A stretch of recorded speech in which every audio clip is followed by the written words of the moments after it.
Good evening प्यारे बच्चों, आप लोगों को मेरे YouTube channel Nitesh math classes में स्वागत है। हम लोग आज के क्लास में साइंस का महत्वपूर्ण क्वेश्चन करने वाले हैं, जो कि 21 तारीख यानी कि जो है कल के डेट में पूछा जाएगा। यह साइंस का वह महत्वपूर्ण क्वेश्चन है जो हम कई मॉडल सेटों, ठीक है ना, उसके बाद किताब, ठीक है ना, इन सभी जगहों से एकत्र करके बनाए हैं। और वे सब सारे भी क्वेश्चन हैं जो पिछले 2014 से अब तक, ठीक है ना, बार बार क्वेश्चन पूछे गए हैं। उन सभी को आपस में कोरिलेट करके और तब यह मॉडल सेट बनाया गया है। अगर यह मॉडल सेट आप लोग एक बार अच्छे तरीक़ों से ग्रहण कर लेते हैं, ठीक है, तो आप लोगों को कल के एग्ज़ाम में 80 में 80 ऑब्जेक्टिव क्वेश्चन को सॉल्व करने से कोई भी नहीं रोक सकता। तो हम लोग आज के क्लास में चलिए वे सारे महत्वपूर्ण क्वेश्चन को करने वाले हैं जो हमारे लिए कल के एग्ज़ाम में बहुत ही महत्वपूर्ण साबित होंगे, ठीक है। तो हम लोग आज का क्लास शुरू करते हैं। आज के क्लास का सबसे पहला क्वेश्चन हमारे पास यह है,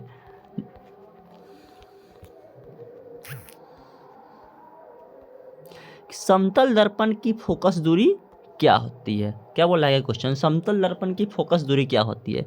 सबसे फर्स्ट ऑप्शन दिया है 0, सेकेंड ऑप्शन दिया है ऋणात्मक, थर्ड ऑप्शन दिया है अनंत और फोर्थ ऑप्शन दिया है धनात्मक, ठीक है। तो हम लोग जैसा कि जानते हैं कि समतल दर्पण की फोकस दूरी क्या होती है, अनंत होती है। क्या होती है, अनंत होती है, ठीक है। चलिए हम लोग फिर आए क्लास में करते हैं, फिर अगला क्लास चलते हैं। उसके बाद क्वेश्चन बोला गया है, वास्तविक प्रतिबिंब दर्पण के किस ओर बनते हैं। क्या बोला गया है, वास्तविक प्रतिबिंब दर्पण के किस ओर बनते हैं। फर्स्ट ऑप्शन है दर्पण के पीछे, सेकेंड ऑप्शन है दर्पण के आगे, थर्ड ऑप्शन है ए और बी दोनों, और फोर्थ ऑप्शन है इनमें से कोई नहीं। तो जैसा कि हम लोग जानते हैं कि वास्तविक प्रतिबिंब जो होता है ना, वह क्या होता है, उसकी प्रकृति उल्टा होता है, ठीक है ना। और यह जो है ना दर्पण के देखिएगा हमेशा क्या करते हैं, आगे बना करते हैं। क्या बना करते हैं, आगे बना करते हैं, ठीक है। तो ध्यान रखिएगा कि वास्तविक प्रतिबिंब जब भी क्वेश्चन में पूछा जाए, ठीक है ना, या उसकी प्रकृति पूछा जाए, तो वास्तविक प्रतिबिंब की प्रकृति क्या होती है, ठीक है ना, उल्टा होता है। और इसे हम लोग क्या करते हैं, पर्दे पर भी प्राप्त किया जा सकता है, ठीक है। तो इसका सेकंड ऑप्शन क्या होगा, दर्पण के आगे बनते हैं, ठीक है। चलिए हम लोग अगला क्वेश्चन फिर करते हैं। अगला क्वेश्चन बोला गया है, यदि आपतन कोण 30 डिग्री हो तो परावर्तित किरण और आपतित किरण के बीच का कोण होगा। तो यहाँ पे ध्यान से समझिएगा, ठीक है। जैसे कि हम लोग यह क्या करते हैं, एक प्रकार का हम लोग, ठीक है ना, क्या ले लेते हैं, ठीक है, दर्पण ले लेते हैं, ठीक है ना। और हम लोग यह बात जानते हैं, ठीक है ना, क्या परावर्तन के दूसरे नियम के अनुसार आपतित किरण, ठीक है ना, और आपतन बिंदु पर डाला गया अभिलंब तथा परावर्तित किरण तीनों क्या होते हैं, एक ही तल में स्थित होते हैं। तो बोला गया है कि आपतन कोण कितने डिग्री का है, आपतन कोण जो है ना वह 30 डिग्री का है। कितने डिग्री का है जी, 30 डिग्री का। तो परावर्तन कोण भी कितने डिग्री का हो जाएंगे, 30 डिग्री का हो जाएंगे। तो क्वेश्चन हम लोगों के पास क्या कह रहा है, ठीक है, कि परावर्तित किरण, तो यह होगा परावर्तित किरण यानी कि, ठीक है ना, 30 डिग्री, और ठीक है ना परावर्तित किरण यह वाले हो जाएंगे। यानी कि मान लेते हैं इसका नाम जो है ना यहाँ पे क्या है, आपतन बिंदु ओ है, यह आपतित किरण का नाम ले लेते हैं ए, ठीक है ना, क्या, और परावर्तित किरण का नाम ले लेते हैं सी, ठीक है। तो क्या बोला है कि परावर्तित किरण, तो परावर्तित किरण यानी कि ओ सी, ये भी 30 डिग्री का है, और आपतित किरण यानी कि ए ओ, ये भी 30 डिग्री का है। तो 30 और 30 दोनों को अगर जोड़ दीजिएगा तो कितने डिग्री का हो जाएंगे, 60 डिग्री का हो जाएंगे। यानी कि इसका करेक्ट ऑप्शन क्या हो जाएंगे, डी हो जाएंगे। क्या हो जाएंगे, इसका करेक्ट ऑप्शन डी हो जाएंगे, ठीक है। चलिए आगे हम लोग करते हैं फिर क्वेश्चन।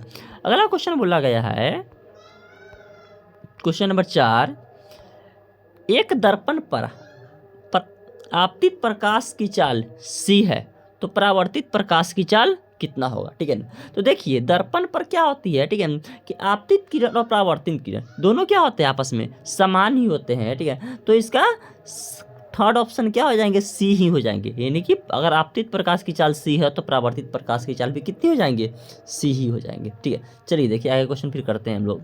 गोलीय दर्पण में क्या बोला गया है, गोलीय दर्पण में चिन्ह परिपाटी के अनुसार मूल बिंदु कहाँ पे लिया जाता है, मूल बिंदु, ठीक है। तो देखिए फोकस पर मूल बिंदु नहीं लिया जाता है, वक्रता केंद्र पर भी इसका ऑप्शन नहीं होगा, ठीक है ना। क्या होगा, ध्रुव पर होगा। क्या इसका करेक्ट ऑप्शन होगा, ध्रुव। कहाँ होगा, ध्रुव पर जो है ना क्या ले लिया जाता है जी, ठीक है ना, मूल बिंदु ले लिया जाता है, ठीक है। चलिए अगला फिर हम लोग क्वेश्चन करते हैं। अगला क्वेश्चन फिर बोल रहा है आपसे, ठीक है, जब प्रकाश संघन माध्यम से विरल माध्यम में जाता है, तो संघन मतलब कि सिकुड़ा माध्यम, जिस माध्यम में प्रकाश की चाल कम होती है, और विरल माध्यम यानी कि, ठीक है ना, क्या, जिसमें प्रकाश की चाल क्या होती है, अधिक होती है। तो सघन माध्यम से विरल माध्यम में जाएगी, ठीक है, तो स्वाभाविकता सी बात है कि उसकी चाल क्या हो जाएगी, बढ़ जाएगी, यानी कि इसका करेक्ट ऑप्शन क्या होंगे, ए होंगे। क्या होंगे, ए होंगे, ठीक है। चलिए देखिए अगला क्वेश्चन हम लोग करते हैं। क्वेश्चन नंबर 7 में बोला गया है, अपवर्तन के अनुसार कौन सी राशि बदलती रहती है, अपवर्तन के कारण कौन सी राशि बदलती है, ठीक है। तो आवृत्ति, तो देखिए आवृत्ति जो है ना वह अपवर्तन के अनुसार नहीं बदलती है। हाँ, तरंग दर्द जरूर होगा, इसका क्या होगा करेक्ट ऑप्शन, तरंग दर्द होगा। क्या होगा इसका, तरंग दर्द, ठीक है। तरंग दर्द ऐसा जो है ना क्या है, राशि है जो अपवर्तन के आधार पर क्या होती रहती है, बदलती रहती है, ठीक है। चलिए अगला क्वेश्चन हम लोग करते हैं। फिर बोला गया है 8वां क्वेश्चन, -50 सेंटीमीटर फोकस दूरी वाले लेंस की शक्ति क्या होगी, ठीक है। तो लेंस की शक्ति, ठीक है, तो शक्ति यानी कि P4 पावर, ठीक है ना। तो देखिए, ठीक है, तो लेंस की शक्ति जो है, ठीक है ना, वह क्या होती है, 1 फोकस, ठीक है, दूरी की क्या होती है, इक्वल होती है, जैसा कि आप लोग जानते होंगे, ठीक है। तो देखिए 1 अब फोकस दूरी कितना दे दिया है, -50 सेंटीमीटर दे दिया है, कितना, -50 सेंटीमीटर। तो हम लोग यह बात जानते हैं, ठीक है, कि अगर जो है ना शक्ति निकाला जाए, ठीक है, तो फोकस दूरी को क्या चीज़ में लिया जाता है जी, ठीक है, फोकस दूरी को लिया जाता है, ठीक है, मीटर में। किसमें, मीटर में। तो हम लोग क्या करेंगे, ठीक है ना, 50 सेंटीमीटर को अगर मीटर में बदलेंगे तो क्या कर देंगे, 100 से भाग कर देंगे, ठीक है। तो ये 100 चले जाएंगे ऊपर क्या चीज़ में, मल्टीप्लिकेशन में, ठीक है। तो अब यहाँ पे माइनस का माइनस लगा देंगे, तो यहाँ पे हो जाएंगे 100/50, ठीक है ना। अब 50 से 100 को काट दीजिए, ठीक है, तो कितने हो जाएंगे, -2 हो जाएंगे। क्या हो जाएंगे जी, -2, ठीक है ना। तो यहाँ पे जो है ना सिर्फ 2 डायोप्टर दिया है, ठीक है ना। तो यहाँ पे ये 8वां क्वेश्चन दिया हुआ है, ठीक है ना, माइनस नहीं दिया, 8वां सिर्फ क्वेश्चन है, ठीक है ना, 50 सेंटीमीटर। तो इसका करेक्ट ऑप्शन क्या हो जाएंगे, बी, यानी कि 2 डायोप्टर हो जाएंगे, ठीक है। चलिए अगला क्वेश्चन हम लोग करते हैं। फिर बोला गया है तैलीय कागज यानी कि तेल लगा हुआ कागज, ठीक है। तो तेल लगा हुआ कागज से क्या करते हैं हम लोग, ठीक है, पूरी तरीके से आर पार नहीं देख सकते हैं, ठीक है, और ना ही हम जो है बिल्कुल नहीं उससे देख सकते हैं। हाँ, उससे धुंधली प्रकाश की किरण आर पार कर सकती है, तो इसलिए वह क्या हो जाएंगे जी, पारभाषक हो जाएंगे। क्या हो जाएंगे जी, तेल लगा कागज पारभाषक हो जाएंगे। क्या हो जाएंगे, पारभाषक। ऑप्शन नंबर सी, ठीक है। देखिए प्रकाश की चाल न्यूनतम होती है, ठीक है। तो देखिए मैक्सिमम आपको बता देते हैं, ठीक है ना, ये इसमें तो न्यूनतम बोला गया है, लेकिन हम आपको मैक्सिमम भी बताते चलते हैं। मैक्सिमम जो होती है ना कितनी होती है, निर्वात में होती है। मैक्सिमम प्रकाश की चाल किस में होती है, निर्वात। किस में होती है जी, निर्वात। और निर्वात में कितनी होती है, तो ये भी बात ध्यान रखिएगा, ये भी आपसे क्वेश्चन जो है ना बार बार क्वेश्चन पूछा जाता है कि निर्वात में प्रकाश की चाल कितनी होती है। तो कितनी होती है, 3×10⁸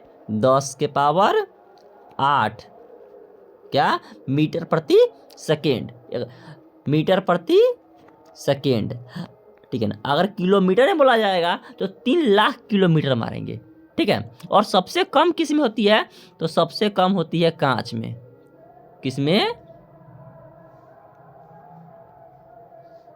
सबसे कम होती है प्रकाश की चाल कांच में। कितने, ठीक है, तो 2×10⁸ मीटर प्रति सेकेंड या 2 लाख किलोमीटर प्रति सेकेंड, ठीक है। तो इसका करेक्ट ऑप्शन क्या हो जाएंगे जी, कांच हो जाएंगे। क्या हो जाएंगे इसका करेक्ट ऑप्शन, कांच। कांच प्रकाश की चाल जो है ना सबसे क्या होती है, कम होती है। और ऐसे आप ध्यान रखिएगा, जल में भी अगर कुछ क्वेश्चन पूछ दिया जाए तो जल में कितना होगा, 2.25 × 10⁸ 8 मीटर प्रति सेकेंड और 2,25,000 किलोमीटर प्रति सेकेंड, यानी कि 2,25,000, ठीक है, किलोमीटर प्रति सेकेंड होगा। ठीक है, चलिए हम लोग अगला क्वेश्चन फिर करते हैं। क्वेश्चन नंबर 11 बोला गया है, निम्नलिखित में से किस भाग पर मानव नेत्र के किसी वस्तु का प्रतिबिंब बनता है। ठीक है ना, तो देखिए, ठीक है ना, अब इसमें देखिए इंग्लिश में लिखे हुआ है दृष्टिपटल, लेकिन हम लोग हिंदी में क्या जानते हैं, दृष्टिपटल को किस नाम से जाना जाते हैं, ठीक है, रेटिना के नाम से जानते हैं। ठीक है, तो ध्यान रखिएगा, ठीक है, किसी वस्तु का प्रतिबिंब जो है ना वह रेटिना पर बनता है। और ये भी आपसे क्वेश्चन पूछा जाता है कि रेटिना पर किसी वस्तु का कैसा प्रतिबिंब बनता है, तो रेटिना पर ध्यान रखिएगा, ठीक है ना, रेटिना पर किसी भी वस्तु का जो है ना वास्तविक प्रतिबिंब बनता है, ठीक है ना, उल्टा प्रतिबिंब बनता है और वस्तु से छोटा प्रतिबिंब बनता है। ठीक है, चलिए आगे फिर हम लोग क्वेश्चन करते हैं। अगला क्वेश्चन बोला गया है, नेत्र का पारदर्शी अग्रभाग, अग्रभाग यानी कि अग्रभाग यानी कि अगला भाग, कौन सा भाग, अगला भाग, तो अगला भाग क्या कहलाता है। ठीक है, तो नेत्र का जो है ना अगला भाग जो है वह किसके नाम से हम लोग जानते हैं, कॉर्निया के नाम से जानते हैं। किसके नाम से जानते हैं जी, कॉर्निया होगा। ठीक है ना, करेक्ट ऑप्शन इससे क्या हो जाएगा, कॉर्निया। ठीक है, चलिए देखिए अगला क्वेश्चन फिर हम लोग करते हैं।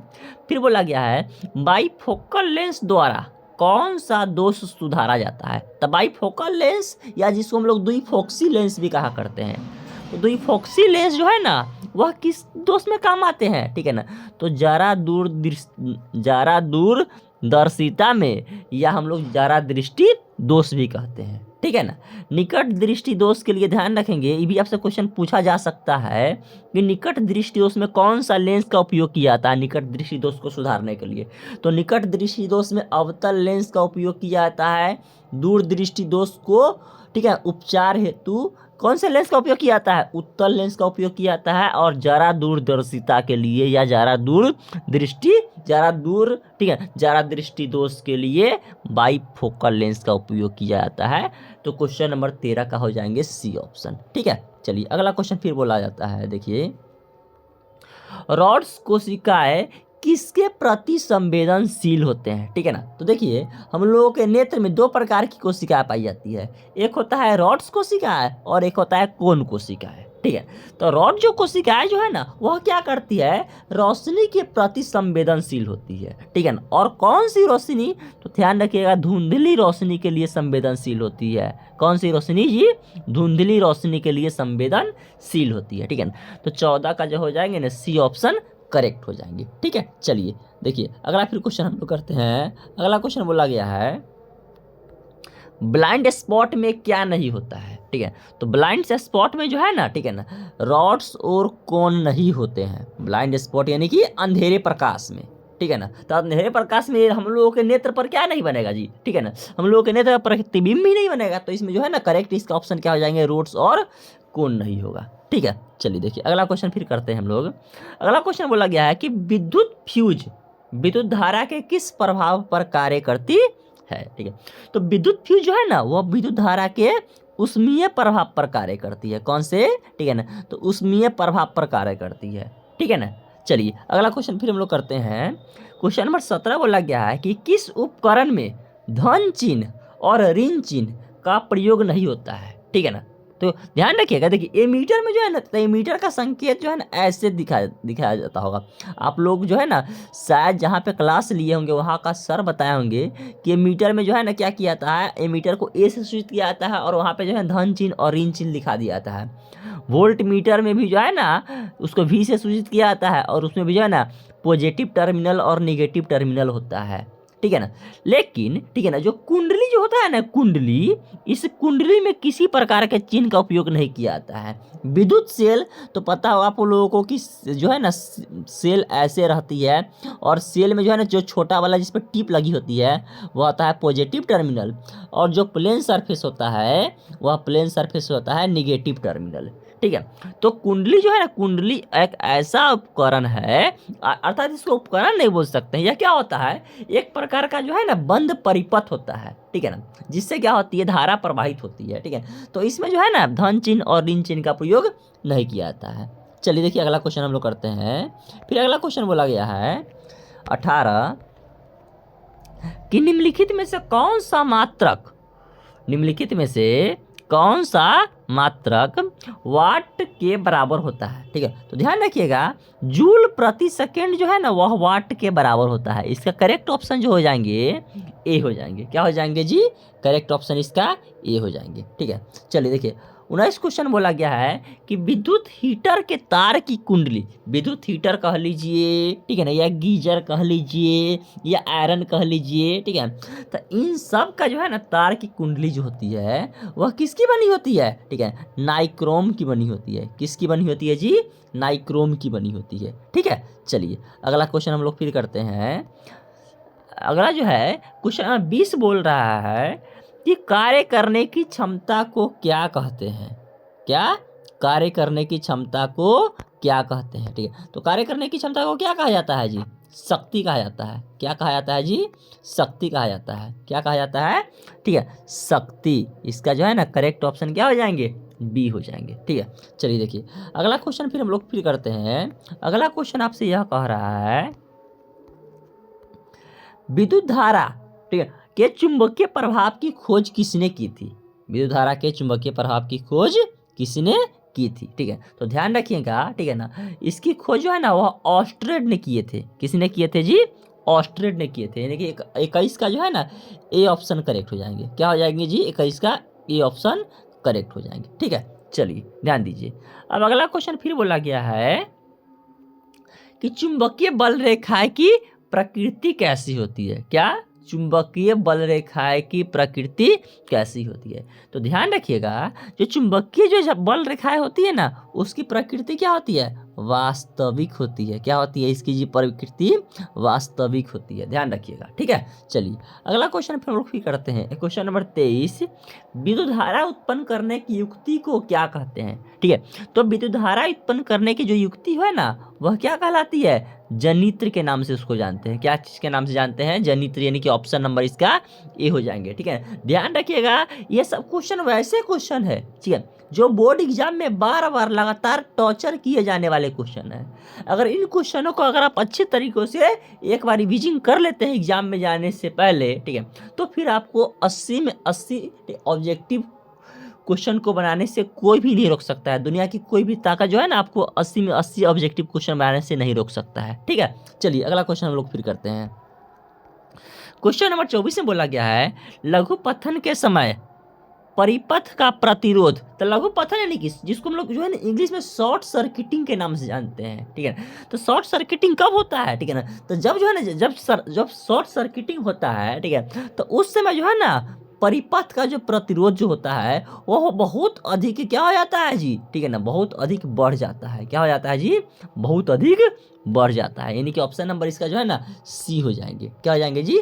सी हो जाएंगे। ठीक है, चलिए अगला क्वेश्चन बोल रहा है कि नाभिकीय ऊर्जा प्राप्त करने हेतु आवश्यक तत्व है। यानी कि कौन से तत्व के जरिए हम लोग नाभिकीय ऊर्जा प्राप्त करते हैं? ठीक है ना, और क्या बोलते हैं, ठीक है, लघुतरीय क्वेश्चन के लिए यह सबसे महत्वपूर्ण क्वेश्चन बन जाता है कि नाभिकीय ऊर्जा से आप क्या समझते हैं? ठीक है ना, what do you understand by nuclear energy. ठीक है, तो नाभिकीय ऊर्जा जो आप, ठीक है ना, तो हम जब हम लोग क्या करेंगे लघुतरीय क्वेश्चन हम लोग जो है ना करने वाले हैं उसे बताएंगे आपको कि नाभिकीय ऊर्जा से हम लोग क्या समझते हैं। ठीक है ना, अभी प्रेजेंट में हम लोगों के पास क्या क्वेश्चन है कि नाभिकीय ऊर्जा प्राप्त करने हेतु आवश्यक तत्व कौन से है? ठीक है, तो नाभिकीय ऊर्जा प्राप्त करने हेतु आवश्यक जो तत्व होता है वह क्या होता है? यूरेनियम होता है। क्या होता है जी? यूरेनियम के जरिए जो है ना हम लोग क्या करते हैं? नाभिकीय ऊर्जा को प्राप्त करते हैं। ठीक है, यूरेनियम, प्लूटोनियम, ये सब ऐसे तत्व है, ठीक है ना, जो बहुत ऊर्जावान तत्व होते हैं और इन्हीं सब से हम लोग क्या करते हैं? नाभिकीय ऊर्जा को प्राप्त करते हैं। ठीक है, चलिए ध्यान दीजिएगा। पृथ्वी पर, ठीक है, क्या बोल रहा है कि प्रकृति में पृथ्वी पर ऊर्जा का मुख्य स्रोत है। यानी कि ऊर्जा हम लोगों को जो है ना परंपरागत स्रोत हम लोग कहाँ से प्राप्त करते हैं? तो ऊर्जा को हम लोग सूर्य के द्वारा प्राप्त करते हैं। किसके द्वारा? सूर्य के द्वारा। 26 का जो है ना बी ऑप्शन हो जाएंगे। क्या हो जाएंगे जी? B option. निम्नलिखित में से किसका अर्थ जल होता है? ठीक है, तो जल जिसको हम लोग क्या कहते हैं? हाइड्रो के अर्थ, हाइड्रो का मतलब ही क्या होता है? जल होता है। ठीक है, ऑप्शन नंबर डी इसका करेक्ट हो जाएगा 27 का। अगला क्वेश्चन फिर बोला गया है क्वेश्चन नंबर 28 कि निम्नलिखित में से, अब यहाँ से जो है ना क्या होता है जी, यहाँ से जो है रसायन शास्त्र का क्वेश्चन शुरू हो जाता है। क्या चीज? रसायन शास्त्र का क्वेश्चन शुरू हो जाता है। ठीक है, ठीक है ना, केमिस्ट्री का क्वेश्चन शुरू हो जाता है। ठीक है ना, और आप लोग नोटिस कर रहे होंगे, ठीक है, कि यहाँ पे जो है ना सर इंस्टीट्यूशन का नाम तो चेंज है। ठीक है, तो देखिए ये हमारे जो है ना ऑफलाइन इंस्टीट्यूशन का नाम है। ठीक है, ऑफलाइन इंस्टीट्यूशन, ठीक है, जो कि संस्थान जो है ना यह सीफर के सुरगाही क्षेत्रों में चलाया जाता है। वहाँ पे हम जाकर क्या करते हैं, क्लास भी लिया करते हैं, जिसका नाम है the institute the excellent institute classes running by Nitesh sir, Vikram sir and Sanjeet sir. ठीक है, तो चलिए यहाँ पे हम लोग फिर जो है 28 क्वेश्चन को देखा करते हैं। 28 क्वेश्चन में यह बोला गया है हमारे पास, 28 क्वेश्चन में यह बोला गया है कि निम्नलिखित में से कौन सा युग्म एकल विस्थापन अभिक्रिया प्रदर्शित करता है। ठीक है, सबसे फर्स्ट ऑप्शन है सोडियम क्लोराइड विलयन एवं कॉपर धातु। तो देखिए, ठीक है ना, यहाँ पे सोडियम क्लोराइड जो है ना, ठीक है ना, सोडियम क्लोराइड में सोडियम बहुत अधिक क्रियाशील है। किससे? कॉपर से। ठीक है, तो कॉपर कभी भी जो है ना वह सोडियम क्लोराइड को विस्थापित नहीं कर सकता है। फिर उसके बाद सेकेंड ऑप्शन में दिया है मैग्नीशियम क्लोराइड जो है ना वह कॉपर धातु। ठीक है, तो यहाँ पे भी आप ध्यान दीजिएगा, ठीक है ना, कि कॉपर धातु जो है ना वह क्या है, अधिक क्रियाशील नहीं है। किसकी तुलना में? मैग्नीशियम की तुलना में। ठीक है, तो जो है कॉपर धातु कभी भी जो है ना मैग्नीशियम को विस्थापित नहीं कर सकता है। ठीक है, तो इसका करेक्ट ऑप्शन जो हो जाएंगे ना, क्या हो जाएंगे, ठीक है, डी हो जाएंगे, यानी कि सिल्वर नाइट्रेट। ऐसे भी आपको पता होगा, ठीक है ना, सिल्वर यानी कि चांदी। ठीक है, चांदी जल्दी किसी से क्रिया नहीं करते हैं। ठीक है, इसको क्रिया करने में बहुत लंबा समय देना पड़ जाता है। ठीक है ना, तो क्या करेंगे जी, जब सिल्वर नाइट्रेट के विलयन में हम लोग कॉपर धातु को डालेंगे तो कॉपर तो चांदी की अपेक्षा अधिक क्रियाशील है, तो यह कॉपर क्या कहेगा, चांदी तुम यहाँ से भागो क्योंकि हम अधिक क्रियाशील है। ठीक है ना, तो यह क्या करेगा, सिल्वर को विस्थापित कर देगा और खुद जो है ना वह किसके साथ, ठीक है ना, नाइट्रेट के साथ जोड़ करके और सिल्वर कॉपर नाइट्रेट बना लेंगे। ठीक है ना, और सिल्वर को विस्थापित कर देंगे। तो इसका करेक्ट ऑप्शन क्या हो जाएंगे, डी हो जाएंगे इसका करेक्ट ऑप्शन। ठीक है, चलिए डी होंगे, क्या होंगे, इसका डी होंगे ऑप्शन 28 का। क्वेश्चन नंबर 29 में बोला गया है कि साग सब्जियों का विघटन होकर, साग सब्जियां, ठीक है ना, का विघटन होकर कंपोस्ट बनना किस प्रकार की अभिक्रिया का उदाहरण है। साग सब्जी विघटित होकर के क्या बनाएंगे जी, ठीक है, कंपोस्ट बनाएंगे। ठीक है, तो ध्यान रखिएगा साग सब्जी जब जो है ना, ठीक है ना, गल पच करके, ठीक है ना, सड़ करके कंपोस्ट बनेंगे तो वहाँ से क्या होती है, उष्मा की उत्पत्ति होती है। और हम शायद आप लोगों के टीचर बता चुके होंगे यह बात, चैप्टर नंबर 1 में ही हम लोगों को पढ़ना है रासायनिक अभिक्रिया और समीकरण। इसमें 10 अलग अलग प्रकार के समीकरणों के बारे में पढ़ना है। ठीक है, जिसने जो है ना, ठीक है ना, 5वां अभिक्रिया जो है वह ऊष्माक्षेपी अभिक्रिया है। ठीक है, ऊष्माक्षेपी एवं ऊष्माशोषी अभिक्रिया। और हम लोग यह बात पढ़ चुके हैं, ठीक है ना, कि जिस अभिक्रिया के द्वारा ऊष्मा की उत्पत्ति होती है उसमें ऊष्माक्षेपी अभिक्रिया कहते हैं। ठीक है, तो यहाँ पे साग सब्जियां जो घटित होकर क्या बनती है, कंपोस्ट बनती है, और जिससे ऊष्मा की प्राप्ति होती है, और ऊष्मा की प्राप्ति हो रही है, इसीलिए इसको क्या कहेंगे हम लोग, ऊष्माक्षेपी अभिक्रिया कहेंगे। ठीक है, तो यह जो है ना, ठीक है ना, किसका उदाहरण होगा, ऊष्माक्षेपी अभिक्रिया का उदाहरण होगा, यानी कि 29 क्वेश्चन का करेक्ट ऑप्शन हो जाएंगे ऊष्माक्षेपी अभिक्रिया। ठीक है, चलिए आगे हम लोग क्लास करते हैं। फिर अगला क्वेश्चन, हम लोगों को अगला क्वेश्चन यह बोला गया है 30 निम्नलिखित में से कौन ऑक्सीकरण की क्रिया नहीं है। ऑक्सीकरण यानी कि, ठीक है ना, जिसमें ऑक्सीजन की जरूरत नहीं पड़ती है, ठीक है ना, उसी को ना बोला जाए कि ऑक्सीकरण की क्रिया नहीं होती है।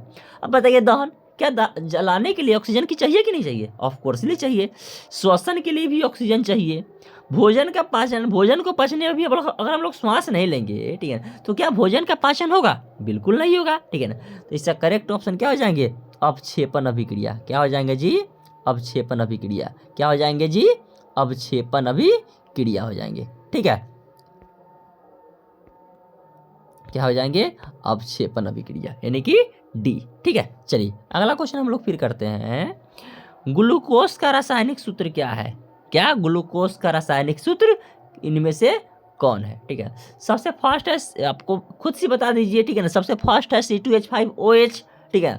सेकेंड ऑप्शन है C6H6O6 और थर्ड ऑप्शन है C6H12O6, ठीक है। तो इसका करेक्ट ऑप्शन कौन हो जाएंगे, ठीक है ना, क्या हो जाएंगे करेक्ट ऑप्शन इसका सी हो जाएंगे। क्या हो जाएंगे जी, सी। क्या हो जाएंगे इसका सी, C6H12O6 जो है ना इसका करेक्ट ऑप्शन हो जाएंगे, ठीक है। क्या हो जाएंगे C6H12O6, ठीक है। चलिए देखिए अगला क्वेश्चन हम लोग फिर करते हैं। क्वेश्चन नंबर 32 बोला गया है विच ऑफ द फॉलोइंग, ठीक है, सॉरी क्वेश्चन नंबर 32 बोला गया है निम्नलिखित में से कौन समीकरण संतुलित नहीं है, यानी कि इक्विवेलेंट, ठीक है, इक्वेशन, ठीक है ना, कौन से नहीं है, ठीक है। देखिए सबसे फर्स्ट ऑप्शन दिया है, ठीक है, हाइड्रोजन जो है ऑक्सीजन के साथ मिलकर के जल बना रहा है। तो देखिए इसमें हाइड्रोजन के 4 कण है और ऑक्सीजन के 2 कण है। इसमें भी देख लीजिए अभिक्रिया में हाइड्रोजन के 4 कण और प्रतिफल में और ऑक्सीजन के भी 2 कण है, ठीक है ना। तो इसका करेक्ट ऑप्शन कौन इस चीज में नहीं होगा, अब देख लीजिए, ठीक है ना, आपको नोटिस करवाते हैं, ठीक है। आप लोग जो है ना यहाँ पे, ठीक है ना, किसमें डी ऑप्शन को गौर कीजिए। देखिए यहाँ पे क्या दिया है, Pb1 यानी कि लेड 1 है, यहाँ पे भी लेड 1 ही है, ठीक है ना। नाइट्रोजन 2 है, यहाँ पे देख लीजिए नाइट्रोजन जो है ना वह 2 है, NO3 का होल 2 लिखे हुआ है, यानी कि नाइट्रोजन 2 और ऑक्सीजन क्या 6, ठीक है ना। लेकिन यहाँ पे देख लीजिए इसमें ऑक्सीजन 2 2 4 1 5 है और यहाँ पे N कितने है, 1 ही है, लेकिन यहाँ पे N जो इसमें N 2 है लेकिन यहाँ पे N 1 ही है, ठीक है। तो इसका करेक्ट ऑप्शन कौन हो जाएंगे जी, ठीक है ना, ऑप्शन नंबर इसका डी हो जाएंगे। कौन हो जाएंगे जी, ऑप्शन नंबर इसका डी हो जाएंगे, 32 का डी, ठीक है। चलिए देखिए अगला क्वेश्चन हम लोग फिर करते हैं। अगला क्वेश्चन यह कह रहा है 33 क्वेश्चन कि कोई विलयन लाल लिटमस पत्र को क्या कर दे रहा है, नीला कर दे रहा है। कोई विलयन लाल लिटमस पत्र को नीला कर देता है, ठीक है। तो अब नीला कौन करेगा जी, ठीक है ना, तो नीला क्षारीय करता है, ठीक है ना, क्योंकि हम लोग जानते हैं, ठीक है ना, कि जब लिटमस पत्र को किसी जलीय विलयन में डाला जाता है, अगर जलीय जो है ना लिटमस पत्र का लाल रंग नीला हो जाता है तो वह क्या होता है, क्षारीय होता है। और क्षारीय का पीएच मान आप लोगों को शायद सर बताए होंगे, ठीक है, कि क्षारीय विलयन का पीएच मान जो है ना वह क्या होता है, 7 से अधिक होता है। तो इसमें करेक्ट ऑप्शन इसका क्या हो जाएंगे, 11 हो जाएंगे, ठीक है ना। चलिए अगला क्वेश्चन हम लोग फिर करते हैं। क्वेश्चन नंबर 34 बोला गया है यस्त पुष्प क्या है, कौन, यस्त पुष्प, ठीक है।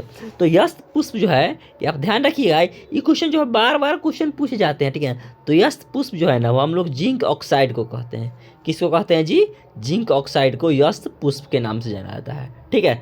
चलिए अगला क्वेश्चन हम लोग फिर करते हैं।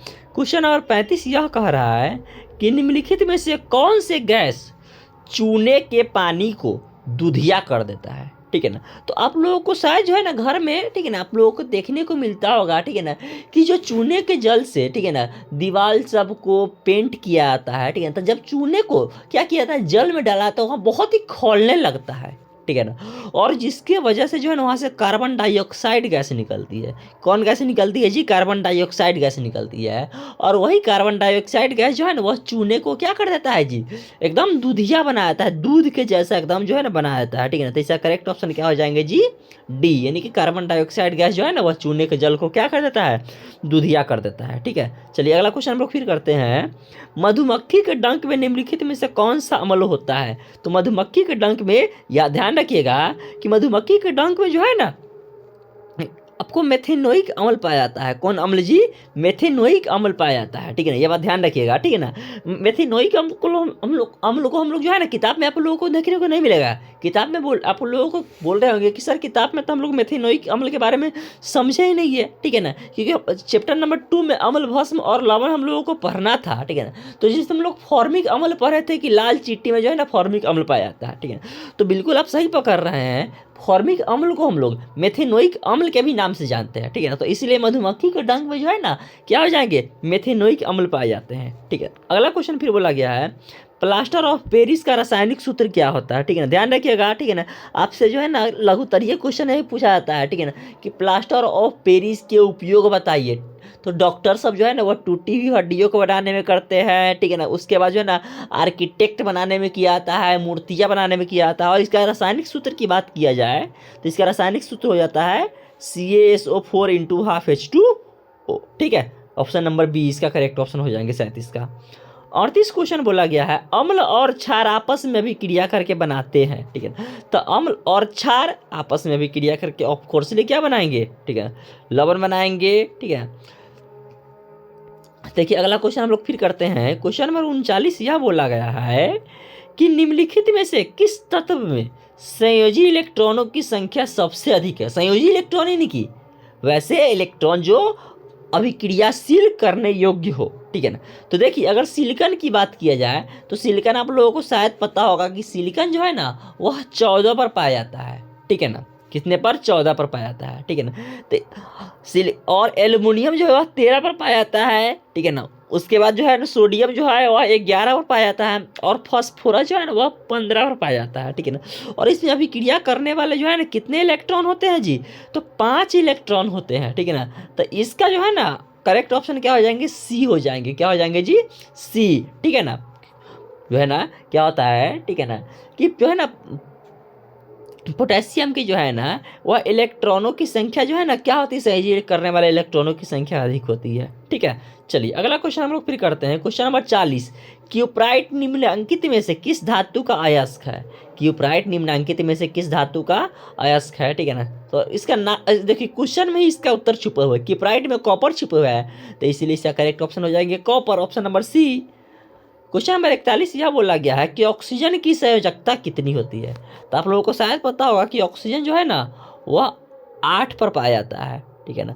अगर इसका इलेक्ट्रॉनिक नियम से लिखा जाएगा तो पहला कक्षा में 2 इलेक्ट्रॉन और दूसरा कक्षा में कितने इलेक्ट्रॉन? 6 इलेक्ट्रॉन। और आप लोगों को शायद सर बताए होंगे, आप लोगों के सर, ठीक है ना, कि अगर किसी तत्व के बाहरी कक्षा में, ठीक है, 3 से अधिक इलेक्ट्रॉन हो तो उसकी संयोजकता निकालने के लिए क्या किया जाता है? 8 में से बाहरी कक्षा के इलेक्ट्रॉन को घटा दिया जाता है। तो यानी कि यहाँ पे घटा दीजिएगा तो कितने आएंगे यहाँ, ठीक है ना? 2 इलेक्ट्रॉन आएंगे। कितने? 2 इलेक्ट्रॉन आएंगे, ठीक है। तो इसका करेक्ट ऑप्शन क्या हो जाएंगे जी? ऑप्शन नंबर सी, ठीक है। चलिए अगला क्वेश्चन हम लोग फिर करते हैं। गंधक, जिसको हम लोग क्या चीज के नाम से जानते हैं? सल्फर के भी नाम से जानते हैं, ठीक है ना। तो गंधक का परमाणु संख्या कितना होगा? तो सल्फर कितने बार पाए जाते हैं? आप लोगों को शायद पता होगा कि सल्फर जो है ना वह कितने पाए जाते हैं? 16 पर पाए जाते हैं। कितने पर पाए जाते हैं जी? सल्फर 16 पर पाया जाता है। तो इसका करेक्ट ऑप्शन हो जाएंगे सी। क्या हो जाएंगे इसका करेक्ट ऑप्शन? सी, ठीक है। चलिए अगला क्वेश्चन फिर बोला गया है, अभिक्रियाशील समूह डबल डैश CO को क्या कहते हैं, ठीक है ना।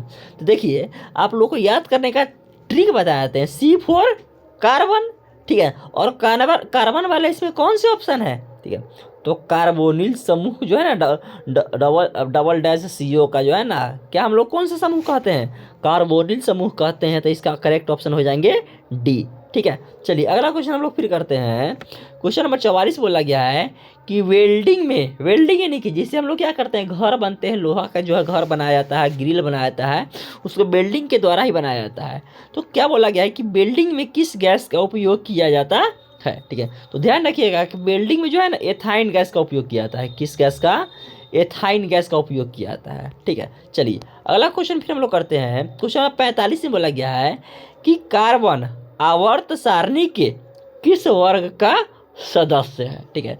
तो ध्यान रखिएगा कार्बन जो है ना वह आवर्त सारणी के, ठीक है ना, वर्ग 14 का सदस्य है। कितने वर्ग? 14 यानी कि 14 का सदस्य है। चलिए अगला क्वेश्चन फिर हम लोग करते हैं। क्वेश्चन नंबर 46 से बोला गया है, एथाइन में कार्बन कार्बन परमाणुओं के बीच कितने सहसंयोजक बंधन होते हैं? तो एथाइन में जो है कार्बन कार्बन परमाणुओं के बीच जो है ट्रिपल बॉन्ड पाए जाते हैं। कितने? ट्रिपल बॉन्ड यानी कि त्रिआबंधक होते हैं, त्रिबंधन जो है ना पाए जाते हैं, ठीक है। तो इसका करेक्ट ऑप्शन हो जाएंगे 46 का सी, ठीक है। अगला क्वेश्चन फिर बोला गया है कि निम्नांकित में कौन सबसे अधिक क्रियाशील हैलोजन तत्व है, ठीक है। तो निम्नांकित में कौन सबसे अधिक क्रियाशील हैलोजन तत्व है, ठीक है। फ्लोरीन सबसे फर्स्ट ऑप्शन है, सेकेंड है क्लोरीन, थर्ड है ब्रोमीन और फोर्थ है आयोडीन। तो इसका करेक्ट ऑप्शन हो जाएंगे फ्लोरीन जो है ना वो सबसे अधिक हैलोजन क्रियाशील तत्व है, सी, सॉरी ए ऑप्शन हो जाएंगे 46 का। 47 का कितने? ए। आवर्त सारणी में कितने आवर्त होते हैं? तो ध्यान रखिएगा, ठीक है ना, कि अगर आपको क्वेश्चन कह दिया जाए आवर्त सारणी में कितने आवर्त होते हैं तो इसका करेक्ट ऑप्शन हो जाएंगे आपको, ठीक है ना, क्या? आवर्त सारणी में 7 आवर्त होते हैं। कितने आवर्त होते हैं जी? 7 आवर्त होते हैं। और 18 क्या होते हैं जी, ठीक है ना, 18, ठीक है ना, 7 आवर्त ध्यान रखेंगे और 18 जो है ना वह ऊर्ध्वाधर से नहीं होते हैं। अगला क्वेश्चन हम लोग फिर करते हैं। पोटेशियम की परमाणु संख्या 19 है, ठीक है ना। तो शायद आप लोगों को पता होगा, ठीक है ना, कि पोटेशियम जो 19 पर होता है तो उसकी संयोजकता कितनी होती है, ठीक है। तो उसकी संयोजकता जो होती है वह +1 होती है। कितने? +1 होती है, ठीक है ना। अगला फिर क्वेश्चन बोला गया है, आधुनिक आवर्त सारणी में ऊर्ध्वाधर, जैसा कि आपको जस्ट थोड़ा देर हम लोग पहले बताए थे, थोड़ा देर पहले, ठीक है ना। कौन सा क्वेश्चन था? हाँ, क्वेश्चन नंबर 48 में हमने बताया था, ठीक है ना, कि अगर आवर्त पूछा जाएगा तो आवर्त हम लोग कितने मारेंगे, ठीक है। तो आवर्त आपको बता दिए थे थोड़ा देर पहले कि 7। कितने आवर्त मारेंगे हम लोग? 7 आवर्त, ठीक है ना। अगर आधुनिक जो है बोला गया है क्वेश्चन नंबर क्या किस में? हाँ, 50 में अगर स्तंभों की संख्या बोल दिया जाए, ठीक है ना, तो ऊर्ध्वाधर स्तंभ हम लोग जो है ना कितने मारेंगे? जस्ट थोड़ा देर पहले बताया 18। कितने? 18 मारेंगे। कितने जी? 18। अगला क्वेश्चन हम लोग फिर करते हैं 51 क्वेश्चन, निम्नांकित संकेतों द्वारा व्यक्त तत्वों में कौन सी धातु है? तो देखिए, सबसे फर्स्ट दिया है ऑप्शन नंबर ए में परमाणु संख्या ए और द्रव्यमान संख्या है 19। तो ए 9 पर कौन पाए जाते हैं? आगे आप लोगों को पता होगा कि 9 पर क्या पाया जाता है? फ्लोरीन। तो फ्लोरीन क्या होता है जी? अधातु है, ठीक है ना। सेकेंड ऑप्शन है बी, ठीक है ना, जिसमें दिया है परमाणु संख्या 12। तो 12 पर कौन पाया जाता है? मैग्नीशियम पाया जाता है। और मैग्नीशियम क्या होता है जी? ऑफ कोर्सली मैग्नीशियम जो है ना क्या होते हैं? धातु होते हैं। तो इसका करेक्ट ऑप्शन हो जाएंगे बी। क्या हो जाएंगे जी? बी, ठीक है। अगला फिर हम लोग क्वेश्चन करते हैं, निम्नांकित में वनों की कटाई पर आधारित उद्योग कौन से है? ठीक है ना। कागज उद्योग। तो कागज हम लोग किसकी सहायता से बनाते हैं? वन पे ही बनाते हैं। टिम्बर उद्योग वन पे ही निर्भर है। लाख उद्योग वन पे ही निर्भर है। इसका करेक्ट ऑप्शन हो जाएंगे इनमें से सभी। क्या हो जाएंगे जी? इनमें से सभी। अगला फिर हम लोग क्वेश्चन करते हैं। क्वेश्चन अगला बोला गया है, सिंचाई के लिए पौधों को ठीक जड़ों के समीप पहुंचाने की तकनीक है, ठीक है, जिसको हम लोग क्या कहते हैं? ड्रिप।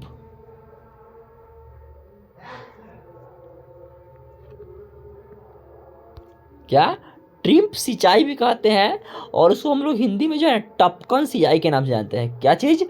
टपकन सिंचाई के नाम से उसको जाना करते हैं। तो इसका करेक्ट ऑप्शन हो जाएंगे क्या चीज? सी, 53 का। अगला फिर हम लोग क्वेश्चन करते हैं, उत्तराखंड में, ठीक है, चिपको आंदोलन, ठीक है ना, किस वर्ष आरंभ हुआ था? तो ये बात ध्यान रखिएगा कि जो है ना चिपको वर्ष जो है, चिपको आंदोलन जो है वो 1973 में चलाया गया था। कब जी? 1973 ईस्वी में चलाया गया था। किसके द्वारा? सुंदरलाल बहुगुणा के द्वारा चलाया गया था यह आंदोलन, ठीक है ना, जो कि किससे संबंधित था? ठीक है ना, तो वनों के संरक्षण से संबंधित था। कवकों में पोषण की कौन सी विधि पाई जाती है? ठीक है, तो कवक तो स्वपोषी हो नहीं सकते हैं। वह क्या होते हैं? मरे हुए जीव जंतुओं को क्या करते हैं? नोच नोच कर खाते हैं, ठीक है। तो इसका 55 का ए ऑप्शन हो जाएंगे।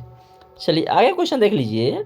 फिर अगला क्वेश्चन बोला गया है 56, निम्न में से कौन एक जैविक प्रक्रम द्वारा अपघटित होने वाले पदार्थ है, यानी कि जिसको जीव जो है ना वह पचा सकते हैं, ठीक है। तो इसका फर्स्ट ऑप्शन हो जाएंगे मृत घास जो है, पत्ते ही क्या कर सकते हैं वह, ठीक है ना, आपको, ठीक है ना, जैविक प्रक्रम है, यानी कि वही जो है ना पचा सकते हैं।